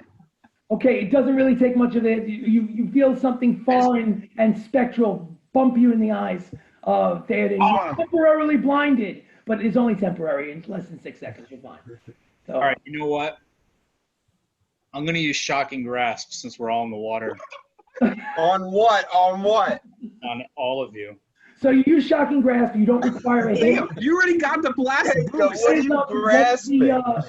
What is the damage on Shocking Grasp? 1d8. Roll that d8. Do you get a bonus? Run d8 plus your spell, or just 1d8? No, it's 1d8. Okay. It's a single But- target, right? Or no? It says lightning springs from your hand to deliver a shock to a creature you try to touch. Make a melee spell attack against the target. You have advantage on attack roll if the target is wearing armor made of metal. All right, check this out. I'm going to rule. No advantage. I'm going to rule that he doesn't even need to hit roll. All he's got to do is stick his hand in the water, cast the spell, and he electrocutes all 3 of you, including himself. Can I use evasion? If you use evasion, you have to jump out of the pool. I'll jump out of it until the end of the lightning. Jump right back in. All right, so I will allow you to jump out of the pool. The electric. Oh, you dirty bitch. Roll for damage. For the Shocking Grasp? Yes. You damage yourself, Jacob. Okay. 2. So 2 points of electrical damage to Pyaah and Theodin. Now there's 2 people in the pool. Is there anything you'd like to do before Baka jumps back in? Nothing is happening, by the way. Of course not. Syrack's just watching us all do this Yeah, shit. Syrack is basically watching, I'm sure. Like, what are you guys doing? Ah, you got the last bonus from this shit. Fuck off. Me? Yeah, you. No, I didn't. Yeah, you're the one. Well, you were the one in the bath last time in the first Dwarven Ruin. I don't think so. I'm pretty sure it was you. I think that was Theodin. Actually, I think it was Theodin. Was it? Yeah, I think it was. I think so. Oh, get the fuck out then, Theodin. Yeah, I think I'm the only dwarf. if you'd have to make it an intelligence check to remember, if you don't actually remember, but I'll just give it away to you. It was wisdom, and I think you guys gave it to the cleric. Yeah. 15 intelligence check, anyways. So what would you like to do, gentlemen? Nothing is happening, Nothing's happening. which is fine because it's I want to cast keep. firebolt at Jacob. Okay. Don't Roll forget, there. there's a giant demon. I need you to roll with disadvantage. Right He's still over it. wearing his cloak. Roll with what? Oh, disadvantage. Okay. Disadvantage. 18 plus, yeah, 18. 18 is a successful hit. How much is the damage? I think it's a D10. Although I think to be fair, before you roll that damage, since this is player versus player, we should use our trusty apps. Okay. Roll with disadvantage on the app. Wait, I gotta re-roll that. I got an 18 and 19. Well, Fuck. listen, that's the price you pay. Definitely not hitting again.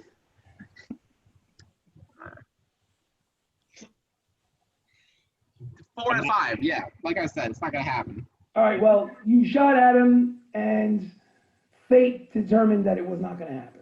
So, but you shot at him. So, what else you guys looking to do? I'm holding my ground. I'm getting back in the pool. All right, so it's 3 of you in the pool. It's very peaceful. It's very calm, very serene. Somewhere in his pack, Baka found soap. Good, he smells. Yeah. So, Syrack, what are you doing? Watching them. Watching. Okay. Yeah. So, unfortunately, with the 3 of you in the pool together, whatever trigger action needs to happen is basically not happening. He's indicating 2 of you need to leave. Let's give it to me. Or all 3 of you can jump out and I'll go in. How about we roll for it? Roll with the app. You have to roll, if you're going to roll for it, you have to roll with the app. I would say everybody rolls a d20 and whoever. Aiden already got it though. He shouldn't be in this. Well, somehow I'm out of the app. I don't know. I'm rolling. D20? D20 on the app. How do I reset my thing? No, I think you press AC. Yeah, I did. Okay. I'm out of the app somehow. I don't know. Yeah, me too. You are, so just open up the app again, and I'll give you the room that you're supposed to look for. It was Elf 51, wasn't I it? think it's L51. L51, yeah. ELF. It doesn't say that a room like that exists. All right, you know what? Then what we'll do is we'll create a new room just for the purposes of this. Hold on. Sorry, guys. EM hosts. Technical difficulties. Now try ELF 87. Everybody jump into a room called ELF 87. Man. Baka, Pyaah. Who else? Everybody else? What's the table? ELF 87. ELF The 87. table. The name is what? Elf 87. Elf 87. Your Yeah, name then- is you. Yeah, but what's the table name? Elf 87. Oh, it's the same thing? Elf 87 for table. You know, just for that, get out of the pool. Oh my god, that's hilarious. He came in as Elf 87. I got it. I knew that's what he was going to do. Okay, so we're rolling for it. All We're right, rolling let's a go. 24. Fuck. ELF 87 rolled a 9. Y'all rolled a natural 20. Oh, god damn it, Pyaah. Oh, somebody could tie him. Somebody could tie him. Baka 2. Get out of pool. I didn't realize. Who else? Somebody else didn't roll. I just rolled I rolled a 17, but It didn't show. I just got you 19 for you. But it okay. doesn't matter. Doesn't matter. Pyaah wins with the 20. So you did, instead of rock, paper, scissors, you did parchments, paper, shears, parchment, I don't know, whatever. You know, next time Like I'm that, not gonna wait something for you like guys. I should have gone right to it like I was planning on doing, but I was like, no, I'll be nice. I'll come back and help you guys to the fight. And this happens. I was hoping you guys would fight each other out of it, and I would just hop in, start taking a bath. All right, so I'm assuming that when you guys settle it and you step out, leaving Pyaah in the pool, I'm assuming, Pyaah, do you have your shoes off? Yeah. What? Do you have your shoes off or you have shoes on? I stripped. Oh, you stripped? Oh, okay, all right. I thought you still had your robe on. All right. No, I'm like holding it like this. Gotcha. Okay. All right, so not just Pyaah, but all of you are struck with a vision. And it's a similar vision to the one that you had before a few months ago, but similar yet different. I want you to imagine a massive cinema screen, kind of like the IMAX screens that they have in our world, where a battle is taking place in a city plaza. between a platinum dragon, fierce, large, almost regal in its appearance. Regal is the right word. Fighting against 6 dwarven lords. One of the dwarven lords lies dead on the ground. And as you watch this scene, it's basically like literally an Avengers Endgame climactic battle with a CGI. It's you're taken back by, oh my God, you feel like you're there, like a 3D movie. I need everyone to make a perception check. What's up, John? On the app or no? What's up, John? Just roll a die and let me know what the perception check is. 14. So you got a 14. Pyaah got a 14. Who else? 16. 17. 16, 17. Where is he 18, 18. Okay. All right. With those rolls, you realize that something is a little bit different about this scene compared to the previous one. And there's an audience that's like screaming in fear on the peripheral, that's terrified. And you distinctly remember that in the previous scene, there had been no audience. So there's more detail in the vision this time than there was before. And you're trying to pick out other things that are added to this vision from before. But with your rolls, you can't quite pick out all of them. It's just too quick. But you do know that it's something that the next one you have to keep an eye out for, because there are things that are changing about the image. And just before it ends, the second Dwarven Lord is basically decapitated by the bite of the Platinum Dragon, and the second one falls. And at that moment, you all wake up from the vision. There are four Dwarven Lords left, and Pyaah gets Huygar's the Stout's +1 Constitution bonus.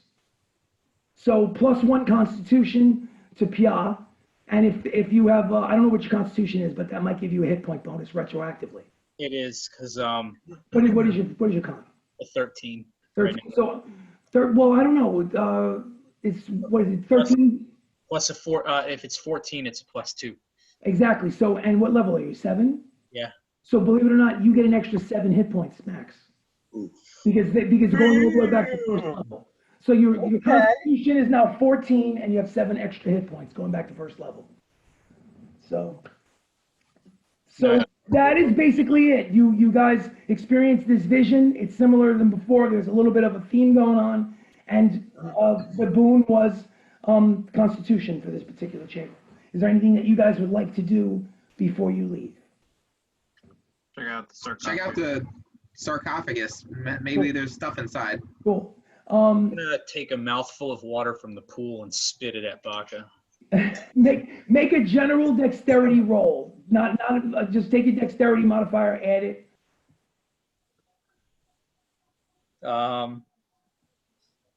18.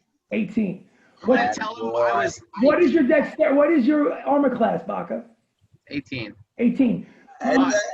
You feel? I peed in the pool while we were just chilling there earlier. Yeah, now it's in your face. Tasted good. Well, it's in his mouth.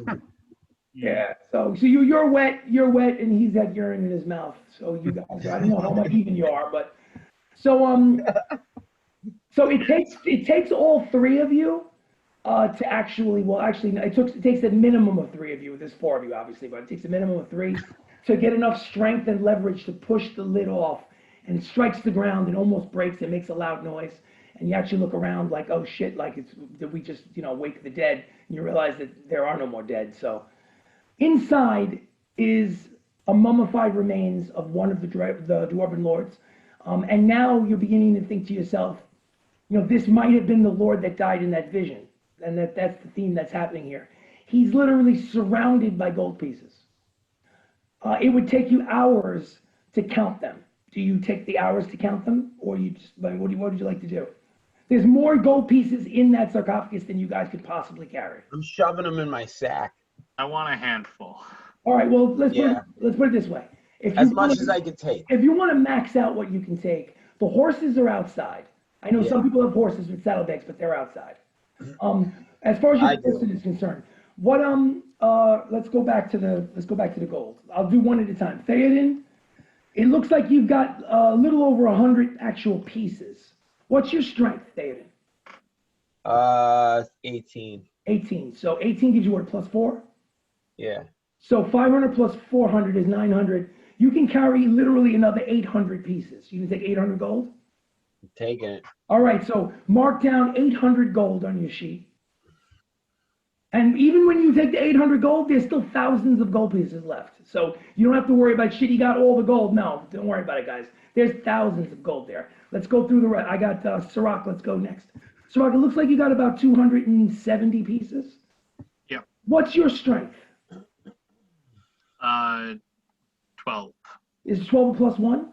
Plus 1, yeah. Yeah, so you can carry 600, which means 270 and what, 320? Am I doing the math right? Yeah. So you can collect, a little over 300 gold pieces. You basically wanted to write 320 down, go for it. Sure. So I guess you go from 20 gold pieces to like 340. If you guys go over this amount and you don't take the gold or whatever pieces you're carrying and throw them in your saddlebags, eventually everything you do is going to be at disadvantage. So keep that. Does the platinum? Do we add the platinum and the gold together? That's what I'm doing. That's what I'm doing. I'm adding the platinum and the gold together because this is the weight of pieces, regardless of what material they get out of. So now I'm on to Baka. Baka, it looks like you've got about 300. You got about 300. What's your strength? It's 12. I have 100. Yeah. So what you can do is you can add another 300 gold pieces if you want. Yeah, I can take a 295 or something like that. So just if you want, add the 295 in gold to your pieces. Okay. And then Pyaah, last but not least, Pyaah, it looks like you've got almost 300 pieces on you already. What's your strength? 10. 10. So your limit is 500. So you can take another 200 gold if you want. Going for it. Now, having said this, fellas, I don't remember who has the saddlebags. I think 2 out of the 4 of you have saddlebags on your horses, right? Not me. If you have a saddlebag on your horse and it's not full to capacity, you can take extra gold and be encumbered until you get outside and dump it in your saddlebag. So Okay. keep in mind that, so Theodin, you have saddlebags? Yeah. Okay, so I think saddlebags carry what, like 250 gold on each one for a total of 500? It's just 500 pieces, yeah. Yeah, so 250 each. So if you wanted to, you could take another 500 gold, go outside and dump that shit in your saddlebags, and you have to do that. And that means that now your saddlebags are filled and you cannot put anything else in them. Yeah, I'll do that. All right. So add another, just write in parentheses on Pyaah. I'm assuming Pyaah is the other one with the saddlebags, right? Yeah. Yeah. Are we splitting this gold that we're putting in the saddlebags, or? No, because you guys changed it to my saddlebags. Those are mine. Wow. So just write 500 gold and in parentheses saddlebags. So I see how it is, Jacob. Now keep in mind, if I were you, I would figure out something to do with that because if somebody steals your horse, they're stealing that 500 gold too. So That's fine. all right. And then now I also just remind me about the horses when you get outside. You haven't left yet. Is there anything else that you'd like to do in this chamber or in this general area before you leave? Is there anything else in the room? I was just saying, Investigation check. I want to investigate as well. Go for it. You'll give advantage to the group. 13. 17. As far as you are aware, you've cleaned out the room of anything valuable. All right. So are you guys? Well, I'm done here. Okay, so you're making it outside. Who is going to roll to find out if the horses are still out there where you left them? Harry, go find the horses. Okay, Harry's going to go look for the horses. Who's going to roll to find out if Harry comes back with bad news? Is it an investigation check? No, it's going to be a percentile roll. 2 10s. Oh, 2 10s. Yeah. Gotcha. So we're going to do it. 2 10s? Yes. And what I'd like you to do, who is making the roll? I'll do it. Okay, Theodin, get on the app. Oh. Let me roll 1. Hold on a second. Where's my fucking app? Hold on a second. Don't do it yet. Don't do it yet. Okay. I kicked out the app out like an idiot. All right, I think I'm back in. All right, if you want, roll. See where it says D10? Roll, press D10 once. Oh, okay. Ready? Yeah, and then give me the D10. Let me see what the number is. 12. I didn't get it. No? No. I got it. It was a 12. Well, how did you get a 12 if you just rolled the D10 once? How do you get a 12 on a D10? No, if you click it twice, it does 2d10. Okay. All right. Well, then you know what? We'll do a 12. All right. Oh, I see what you're saying. Okay, cool. No, it's 3 to 9, so it's a 39. Okay, cool. Yeah. 12, it's a 39. Lucky for you because you had a 15%. Oh, 30. Yeah. You had a 15% chance that the horses would have been stolen while you were inside. If you had rolled a 12, you would have went outside with your 500 extra gold and had nowhere to put them. But you rolled a 39. 39 means the horses are still there. So I'm assuming you guys dump your gold into the bag, so you're good. You're good to go. Now. I knew it. Of course. So now we're at that point in the adventure where we have to figure out where the hell you guys are going to go next. What would you guys like to do? We should probably put our money somewhere safe. So maybe we look for a nearby city. But we do have to go back to Hornshire. Why? Yeah, why? The ritual. The what? The ritual. What ritual? We destroyed them. Guys, just so that I can get a sense of like where we're going to go next. If you want, I could give you some. I wrote out like these plot points for like the You see, when you write fiction, it's always good to plant seeds earlier in the book that you come back to. So I kind of like organized it so that like there are certain if you know what, let me just go take care of the horses. I'm really sorry. I don't mean to, but I'm not really part of this group anyway. You know what, Harry? Harry, just tell us what you're thinking, Harry. Just tell us. Come on. All right. I'm sorry. So I'm thinking like you could either go to Friendpool and face Captain Hull and possibly get arrested. Not looking forward to that. You could go back to Flitwick for a couple of different reasons. I mean, there's Parthenax, that blue dragon guy, he seemed really nice. Seemed a little nuts, but it seemed nice. I feel like we should avoid the north. And then there's Helen. I know that it would be good to have a romance in this book. I mean, a book without romance is a really boring book. So there's Helen there, and I think that she's pretty cozy on the blue guy. Blue guy. And then there's Leo's family. You guys never really told Leo's family that Leo is no longer with us. I mean, that's a little rude, but hey, listen, I'm not being judgy. You guys can do what you want. There are also obviously the Harper. I think by this point they know. Yeah, that's true. It's a good point. Yeah.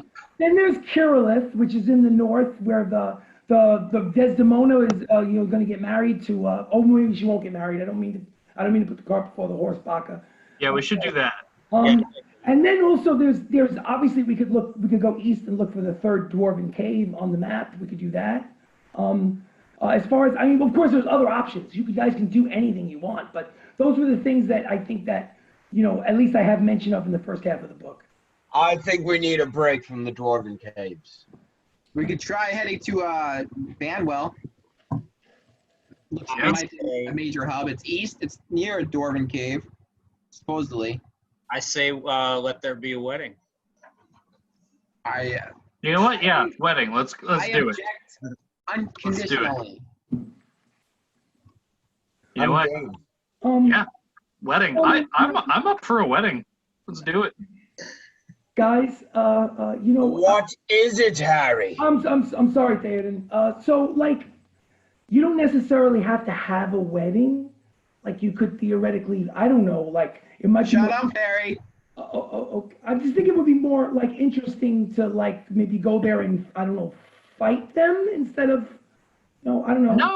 No. Let Baka and her consummate the marriage. It'll be fine. Harry, if we fight them, we may destroy the cake. It's true. Oh, and I want Syrack. I can't trust you guys to help me when the time comes. So, Harry, you like cake, don't you? I do. Honestly, I do like cake. I do like cake. See, you don't want the cake hurt. Doesn't make much for a story angle, though. To be honest, it's just sort of cake is a great story. Yeah, all right. I mean, listen, I'm open. Listen, whatever you guys do. I mean, I just don't see how you can save the world with cake. But all right, what do you say? I'm not heading back north. Fuck that shit. Yeah, I'm not going north. Well, it's up to you guys. Let's go east. Banwell, so we're closer to another Dwarven Cave. We could try going to. Wait, what's the G? What's the G stand for our maps? Make a wisdom check. I forgot which what factions there were.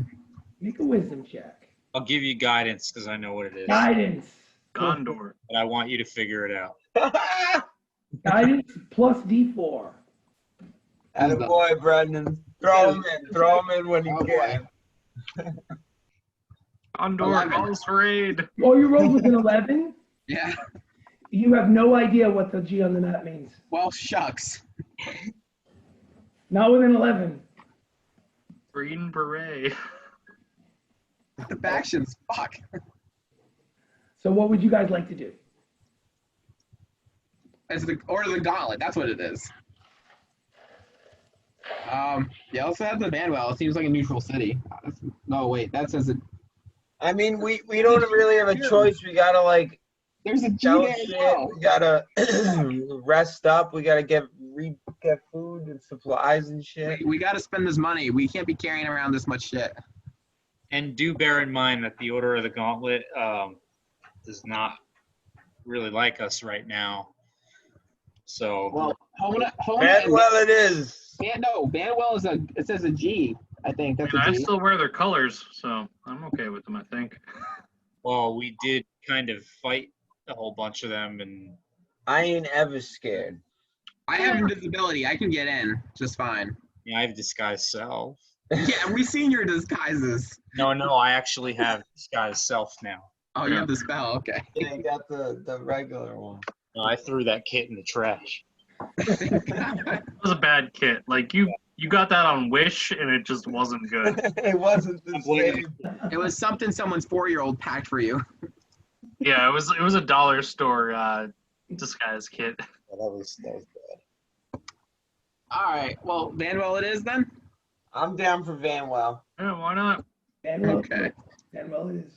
Okay, so I don't like all right, this. so you saddle up, you get your saddlebags nice and tight, and you guys hop on your horses and you head in the general direction. Are you going at a breakneck pace, or are you going at just like a regular gallop while keeping an eye on the surroundings? Let's go for the gallop. We have a lot of money. I don't want to. Yeah, let's Ambushed. do the gallop. Let's gallop. Who is? I'm gonna gallop a little faster than everyone else. Who is? We went down by 500 pounds of money, probably. Well, since you're galloping a little faster than everyone else, I want a perception check from Theodin, please. Damn it.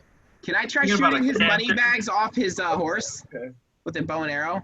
At some point in the day, I'm assuming you can. Let's do the perception check from Theodin first. 19. 19. Okay, give me 1 second.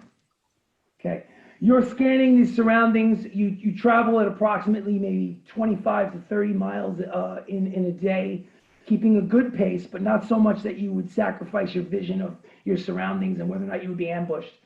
At some point during the day, could Baka make that roll for me with his? It's 3 plus 6. All right, at some point during the day, 3 plus 8. you hear a whizzing sound go by your ear, Theodin, and you're not 100% sure what it was, but it was, What was that? yeah, It's bees. it might have been bees. I'm not really sure. The killer hornets. Yeah. So the good news is that with your perception check of 19, if something dangerous had looked to ambush you or stroll up on you, you would definitely seen it coming. But it was an uneventful day overall. So Just that one, fly that buzzed That's right always past. good, though. That's always good. yeah.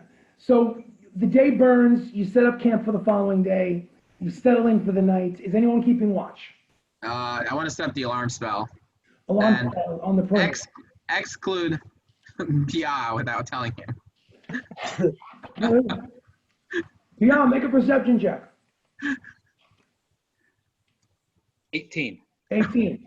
I think it's with an 18 in his perception check. It's not something like you can stealth putting up the Can I sleight of hand it against him? It's very hard to sleight of hand like an alarm spell with like copper wire and a perimeter. It's not I'll something. take disadvantage. I'll do it. Baka, Baka, Baka. Baka, that's not something you can sneakily do when you're walking around Give it up. setting up like I'll a prove you perimeter. wrong.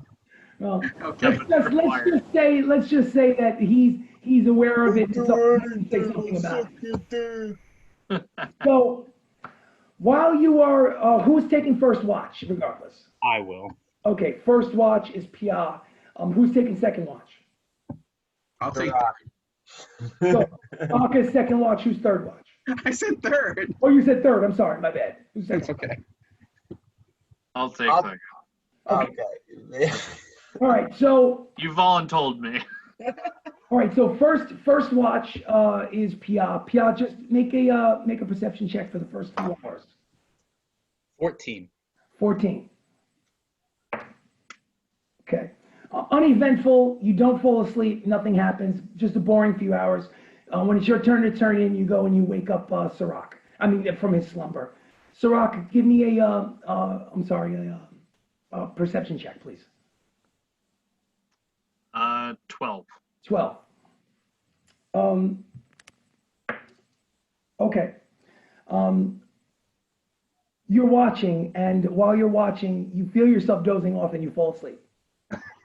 While you're asleep, you find yourself suddenly standing on a beach with sand. You have no shoes on, sand going through your toes. Here she comes. The ground is warm. There's a breeze off the ocean. It's very peaceful. This stream is different in the sense that you're alone in the stream, and you don't see anything out in the water, and you don't see anything on the perimeter of the beach. What would you like to do?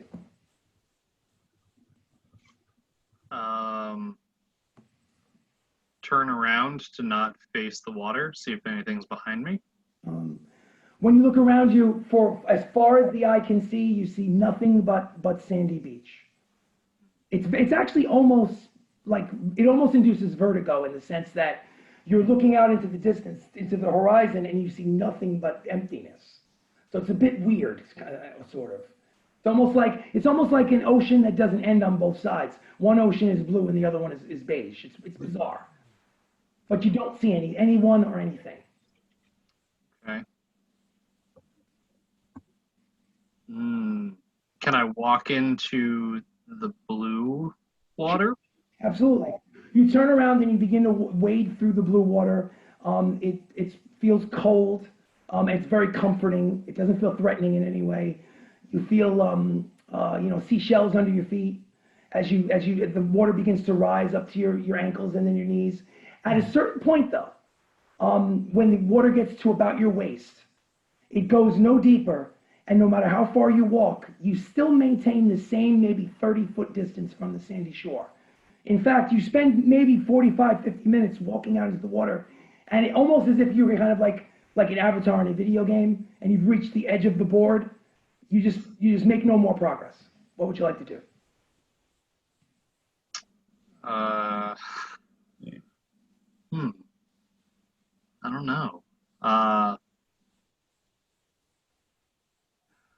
Can't go any further.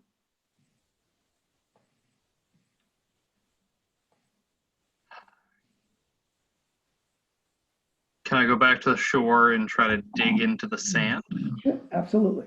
What are you going to use to dig into the sand? I guess just is it my entire person? Like, do I have my weapons and stuff on me, or? Make a perception check. Okay. 14. 14. You notice for the first time that you have no weapons and no armor.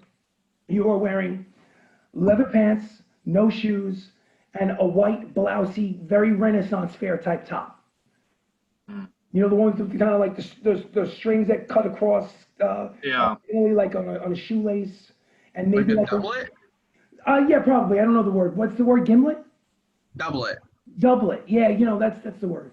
That's what it looks like. It's white, a very, very rich type material. It's definitely not a cheap shirt. It's expensive. Okay.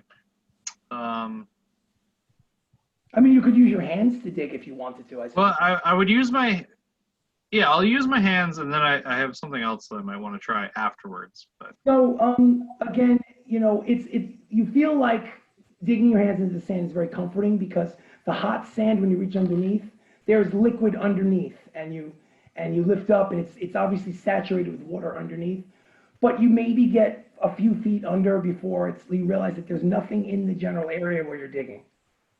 I mean, if you wanted to spend the time to build like a sandcastle or something, you would definitely do a performance check. It's up to you. I mean, that would be fun, but no, I think I'm I think I'm gonna call out to be like, is anyone there? You know, because maybe if I'm dressed up fancy on the beach, hopefully someone's with me. Right. I'm not just going to the beach fancy by I ain't myself. looking good for no one. Yeah, exactly. You call out and you receive no answer. All right.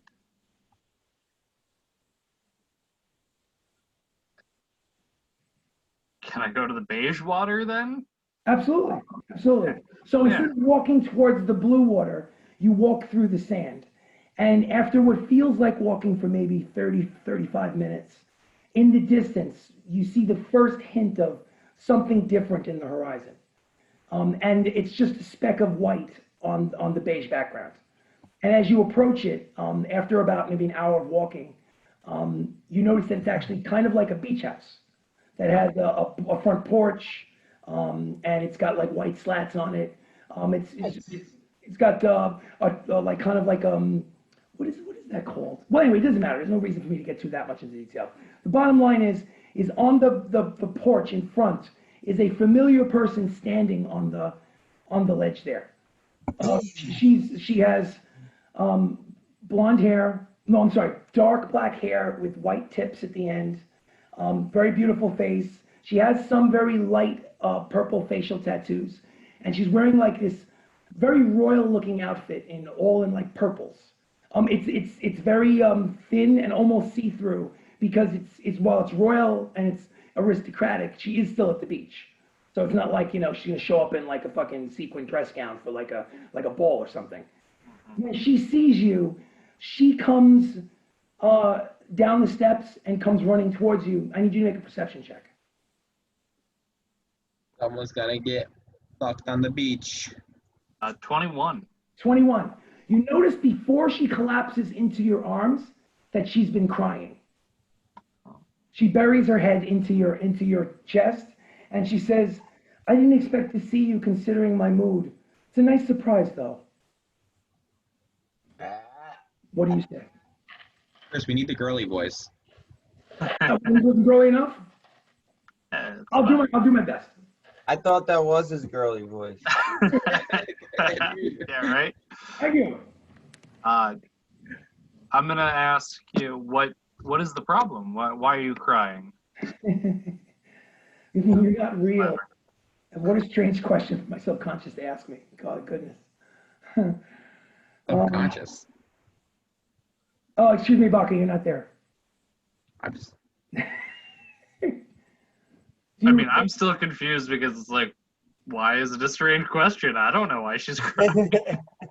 I'll just you caught the last comment though, right? Mm-hmm. Okay, cool. It's a strange question that my subconscious, yeah. Yeah. So and then she looks up at you, almost wondering if you're going to respond to that. But in the absence of a response, maybe she continues, or will you respond? No, I won't respond. So she looks up at you and she waits for a response, but then smiles, like a happy smile, like kind of like a faraway smile. Like she's wondering, should I go there? You know what? Maybe I'll go there. She says, "Fine, I'll play along." She says, she wipes her eyes and goes, "I'm a princess who's never going to be queen. But it's more than just that. It's just my brother. It's just, So I guess it's good to talk about these types of things, even if you're talking to yourself. And 2 years ago, my father was killed, and my brother hasn't been the same since. He was such a gentle child, and then he changed, became cruel and selfish. I mean, I don't know. Do you really want me to say this? This is a long story. Do you really want to talk about this? Yes, it's good to get it out. I guess you're right. All right, so she leads you by the hand up to the porch of the beach house. There's like a swing chair that's sitting there, kind of like in classic Southern movies on the porch. They've always got that fucking bench thing that's on like a swing where you can swing on it. I don't know if that's if it's getting the image for you, but I've seen it like it does in movies. And she basically tells you a long story, And it goes on for about an hour, but I'll give you the highlights of what she tells you. And there's back and forth, and you can interrupt to ask questions whenever you want. The forces that battled my father used evil magic to summon a demon, great power to turn the tide against us. Now my brother has taken it upon himself to make allies with a group of warlocks to summon a demon of his own and take the throne back. I love my brother, but I don't trust these warlocks. I mean, this is just the wrong path to take. It's a path of vengeance, and it's just a waste. I don't know who he is anymore. And also, he wants to marry me to keep the bloodline pure. I mean, I love him, but I don't love him in that way. But I honestly don't think I can refuse him. I wish I was real. I would marry you instead. I'm sorry, I misspoke. What she said was... Oh, shit. What she said was, I wish you were real. I'd marry you instead, is what she said. I misspoke. And then she looks up at you, and she kind of like touches the side of your face, and content to just she's no longer crying. She wiped the tears away. She's breathing a little nicer. Getting it out was definitely helpful. Right. I have two questions for her. Okay, go for it. One, why can't you refuse your brother? Well, in royal families, sometimes to keep the line pure, it's been a tradition in my family to sometimes not just marry cousins, but also marry brother and sister. And Nice. I don't think that he is the one who is he's going to be king, and you can't refuse a king. It's unheard of. And I do love him, and I don't want to hurt him. I don't want to refuse him. It's complicated. It's very complicated. When was the last time you saw your brother? No, yesterday. Yesterday. I always see my brother. Oh, I'm sorry. Did you mean see my brother? I ain't slipping in there. No, I didn't mean. I've never had relations. Oh, no, I just meant, last time you interacted with him. Oh, okay, oh my goodness. No, not the last time you shared a bed. No, I've never, just so you know, simply because there's a tradition of birthing a child to keep the royal family lines pure, it would simply be the act of procreation of offspring. It wouldn't be something that would be done for enjoyment. It would be assumed that my brother would have his concubines, and that I would take a lover of my own that would unfortunately be, my husband in everything but name, unfortunately. But we would be king and queen. But in that circumstance, he would be king, and I would have no power at all. So it's just a sad. It would not be so difficult if he was the person who he used to be before my father died. But the man who he is now, this is just going to lead to ruin. And I'm powerless to stop it, or at least I feel like I'm powerless to stop it. I don't know what to do. Anyway, I think it's funny that usually we do other things when you visit me in my dream. I'm very surprised that we're having this conversation. It's very strange. Yes, it tends to be. Why can't you just run away? Ever since I was born, I've had people catering to me hand and foot for my entire life. If I were to run away, I'd have to run away from my family legacy. I would have to run away basically a peasant. I don't mean to come across the wrong way, but I live in the lap of luxury, and I would give everything up. It just doesn't seem to be a rational decision to make. I'm sure some people would have the strength to do that, but not I. But you must be tiring of these conversations. You've been such a good listener, and honestly, I'm in the mood now. So, if you'd like to go inside, I wouldn't have a problem with that. It's really up to you. Sure. So she leads you by the hand inside and does the dirty until you wake up, basically with your eyes opening, because Baka basically snaps you on the forehead. Dude! I didn't snap him. I slapped him. slapped him on the forehead, waking you up at the absolute most inconvenient time, considering what you were doing in your dream. But you've come back to reality. All right. Do you tell anyone about your dream in the next couple of days, or do you keep the dreams to yourself? I want to talk to Pyaah. Well, then you know what? Let's do like a fast forward a couple of days on the traveling to Vanwell, and ride your horse up next to him and have that conversation with Pyaah. Now, just so that while it's fresh in your mind, to have that conversation. Hey, Pyaah. Yes. I've never really asked you much. What can you tell me about your family? Nothing. Nothing. Nothing. Do you not know your family? Do you not want to mention anything? No, I actually don't know anything. It was like my whole life was a blur. And one day I just woke up and came to, and I was in Flitwick. Slave of Baelor. I don't know anything of what happened before then. I see. It's very possible that I could have been somewhere in that vicinity, and maybe I have like died or was cursed and lost my memory, and Baelor found my soul somehow and just kind of brought me back to reality. Hmm. And You've never, I know Baelor is capable of many things. You've never had any strange dreams or visions of, seeing yourself in a different location? other than, from what I recall, other than from just in front of Baelor and having him, make me chop my fingers off or, put his dick in my mouth.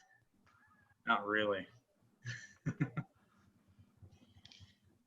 All right. It's absolutely terrifying, by the way. Okay. Not sure if you've dealt with that yet. No, I have not, and I hope I do not. Luckily, I have not talked to him often. I think let's try to keep it that way. One other thing, Pyaah. Have you encountered any other tieflings in your travels? Other than any that we've seen with you, not really. Maybe one or two before we met you, but nothing major that is worth mentioning. Just regular, everyday people. Well, not regular, everyday people. They're tieflings. You know what I mean. I know what you mean, but Yeah. this may sound a little insensitive, but what color were they? I think they're gray ones. Other colors are not really ringing a bell. Maybe I can intelligence check. I don't know. Sure. The spectrum goes anywhere from red to blue to purple, and actually you're kind of rare in the fact that you're navy blue. Usually it's more like a sky or a turquoise blue. Mm-hmm. But I'm trying. Yeah. But that's legit. That's legit. A question. You wouldn't even have to roll. You'd be able to answer that question. Yeah, I want to say just like maybe grays or red ones, But there was something that I saw that was like, oh my God, something special or something's weird about this person or this tiefling, Okay. Not that I can remember. None of them talk to you or anything? Not in a weird way, just like hey, what do you want to drink? Or, oh, the shop is that way, All right. Why, No, I was just curious if, you ever encountered one, with,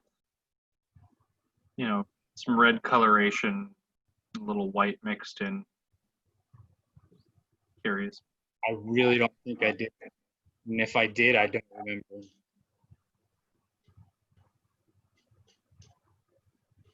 Okay. Well, Yeah, I'm trying to think. I really don't think I have. Unless I'm missing something, maybe Harry has something in his book. Well, Harry's not really near you guys while you're having this conversation. Yeah, but I mean, maybe Harry has some records in his book if we ran into one that I don't remember. But it could have been even before I met Harry, before we met him. So, yeah, unless you have any more questions for him, Syrack? no. Okay. Thought of another question to ask in the dream, but Oh, you can. In the dream. Oh, well. Yeah. You keep in mind, you were not forced to jump into the bedroom. You could have asked the question. I mean, but I thought of it now as I was talking to Pyaah. Well, he wanted. Not that I think she would have answered, but But I see you. Is there any other questions that I mean, you can't listen. I don't want to cut the conversation short. I'm just trying to gauge as far as where you transition to like small talk. I guess, I mean, what do you know about your race? Is there a hierarchy? Is there like a notable,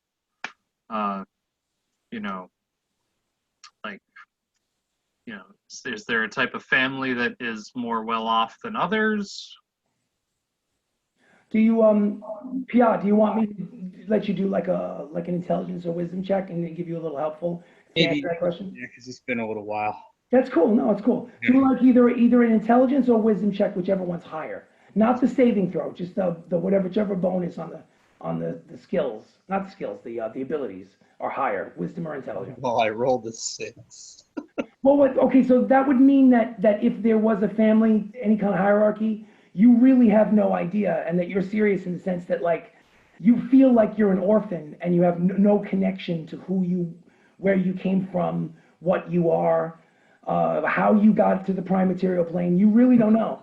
Like you might even love to give him answers or have some of the answers yourself, but you just have no clue. I really would, but I just don't know. It was as if one night I like spawned near Flitwick, and I've just kind of been traveling ever since. All right. And I promise you, he probably won't say, but I promise you it has something to do with Babel or somebody down there. I mean, it makes sense if you don't really. Yeah, I don't know. It came to be, you remember Baylor, and that's the only thing you remember. And another thing that I don't know that I would like to find out is why he chose me. You know what I mean? From what you've told me, I don't want to know either. No, I want to know. You want to know? Yeah, I want to know why he chose me. You know what I mean? Right. Yeah.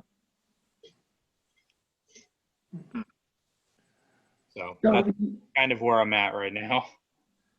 So the conversation goes into like just small talk about the weather and where you guys are headed and what you know about Vanwell. And what we'll do now is take the clock back a few days ago to that night that you had that dream when Baka woke you up. Okay? And this is the point where we would do a roll for Baka to do the perception check. But Baka, you don't have to, because obviously you made it 3 days later and nothing happened. So you know for a fact that you didn't fall asleep and no one got attacked. But while you were doing that last watch, Theodin was asleep. Okay? And I want everyone, not just Baka, everyone to do a perception check. Not except for Theodin. Theodin is unaware. Why is everyone getting some except me? Jesus Christ. 16. 16. 23. 23, not enough. 13. 13. Okay. I can't see you on the top camera. You're still with us, right, Theodin? Oh, absolutely. Cool. The reason why Always. I've got a limited number of pictures and I can't. Oh, now I got them all up. Now I see you because you're talking. So cool. All right. So you open your eyes and you're laying on your back in your bedroll, and it's basically dawn. The sun it may be 5:30. Dawn is about to break. And Rexa is laying on top of you and she's kissing you. and she's literally completely stark fucking naked. And she's making out with you. And at some point, I mean, do you say anything to her, or you just go with it? You just sounds like you just go with it. Yeah. So at one point, Riding that wave. at one point while she's kissing you, she leans back up, and you can basically see like her ample bosom basically splayed out across your chest, and you're looking, and she looks at you, and she smiles, and she says to you,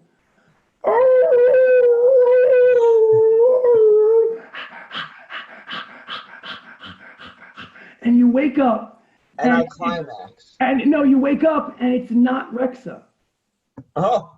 It's Chester. Sitting over you. His dog fucking found him. Fucking dog found him. Chester is twice the size of what he is. He's literally like the size of a Great Dane. Oh Massive my muscle. God. And he's fucking like, he's gonna. I was not expecting He's that. running circles around you and shit, and everybody else out. He's, the reason why Baka didn't notice him was because he bounced into place, and the reason why 23 didn't work as a perception check is because Rexa was never there. He's fucking dreaming.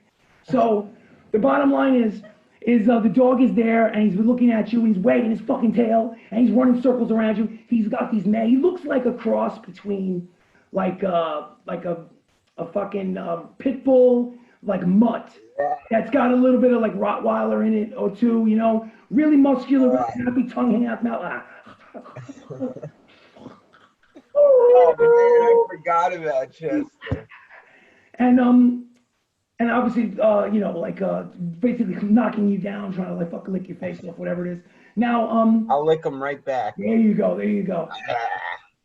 So suddenly, out of the corner of its eye, Chester notices a squirrel and takes off after the squirrel.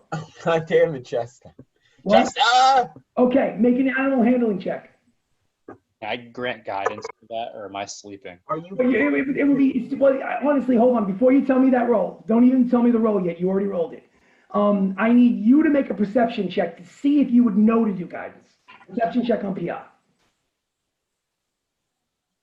Dirty 20? So with the dirty 20, you notice, and you can cast guidance on him on his animal handling check. So whatever you rolled, you can roll an extra D4. Even if it's a nat 1? Oh, it's a nat 1? Oh, let's just say, okay. So every time I do that, he does this. So check it out. He runs after the fucking squirrel, and he's not properly trained, and he's taken by surprise, and he runs off. What happened last time? And the fucking thing, bamps out, and he's gone. Stop! He's gone. Sorry, but and I think honestly, that's probably a good time to call it halfway to Banwell. Sorry, man. I was gonna give you the stats, but you had to make a good. I know. Literally. But the good news is the dog's not dead. That's obviously confirmation. Now he knows. And he remembers me. He totally remembers you. That dog is gonna fucking save us in the end of this. One day. What happened to my weasel? Oh, it's gone. Well, just patience is a virtue. Although I'd be honest with you, it'd be a lot harder for a weasel to survive than a fucking blink dog. No offense, I'm just saying. A weasel can be a snack. That weasel is pretty demonic. All right, so before we close out the feed and say goodnight to our fans for episode 1 of the Natural. Our number one fans. Episode 1 of the Natural D&D show. Since it's been 3 months since we played, I think that you all deserve to go up a level and become level 8. You've waited long enough. So it's going to be on you. I'm going to look through the player's handbook during the week to just brush up on what level 8 means to every character. You need to jump into your player's handbook and fucking do the research, and we'll discuss it before we start up next week. But the rolls for the hit points, we got to do the rolls for the hit points. I'm going to take 1 level in fighter.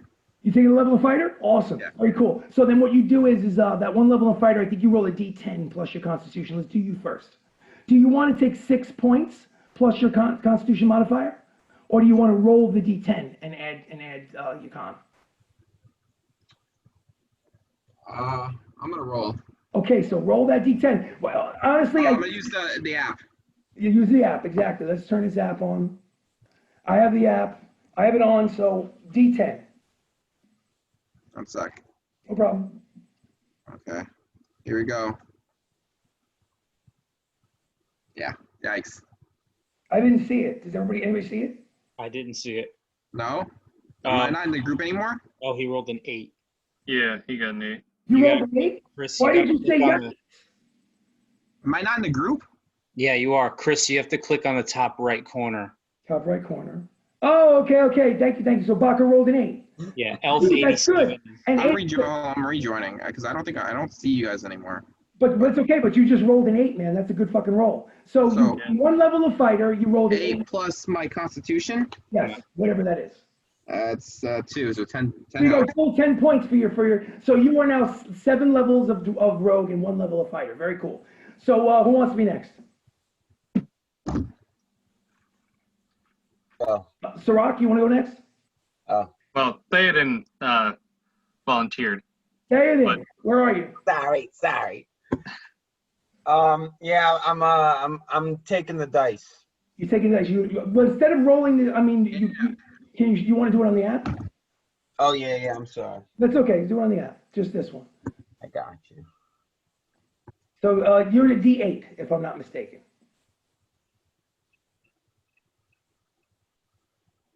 Elf 87 is D8.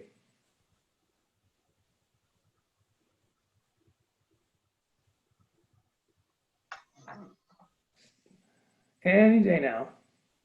Chris, I have a question. Yo, what's up? Hold on. What was it? What was the table name? Elf 87. Elf 87. ELF 87. Should I, when we get to the point where we can use upgrade our attribute points, if I get let's say I'm 15 in Constitution, if I hit 16 and suddenly get a +3, would it retroactively give me HP or would it just start there? No, it absolutely gives you retroactively HP. Okay. It does. You saw that? No, I don't. Oh, we Matt, have 1. You got a 1. you got a 1. 1 does not count. You have to roll again. Oh, beautiful. 7.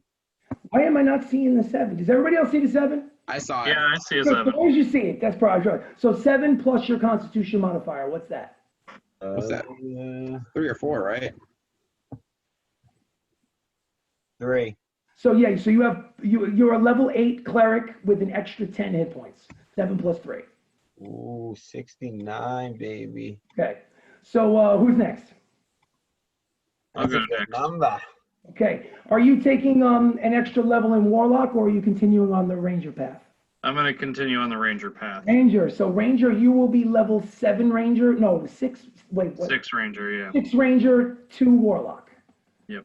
Cool. All right. So I guess that's a D8 plus your Constitution, right? D10 actually. D10. I'm sorry, my bad. But honestly, my odds are better just taking average since I don't have a plus to Constitution. Okay. Cool. Yeah, probably then. So you'll be 6 and 2, and you'll have an extra 6 hit points. Yep. Cool. Done deal. All right. Pyaah, you taking another level in Warlock, being level 8. Yeah. All right. So basically, if I'm not mistaken, I think it's a +8 as well. Not +8. I mean a D8 you roll, right? 8 plus Constitution, right? What? Yeah. What's your Constitution bonus? +2 now. +2. Nice. So do you want to take the 5 and then add 2 and get 7 hit points, or do you want to roll it on the app? What do you guys think? Do it in the app like all of us, man. Come on. Well, not everyone did it on the app. It's pretty much even if you think about it. Either way. Brandon didn't have a Constitution modifier. You do. You can re-roll. Well, you can only re-roll if you get a 1. Yeah, he got a 1. Yeah, he did get a 1, yeah. 6 plus 2, so that's Is 8. 8 hit points. There you go. So I get 8 Cool. more. 8 more. Ooh, I That's got, not bad. Not bad at all. You're no longer so squishy. oh, No, that's true. I got 57 now. Damn, really? Wow. Okay. Pretty good. All right. Catching up to me. Yeah. Chris. It's been real. It's been fun. I'm not signing off. I'm going to bullshit with you a little bit, but I'm going to end the recording. Ladies and gentlemen, if you are a fan out there and you're watching us, thank you so much for literally sticking around for this long. We love you guys, and have a good night. Let me just press this off. Good night, guys. Thanks. There we go. Do you want to stop cloud recording?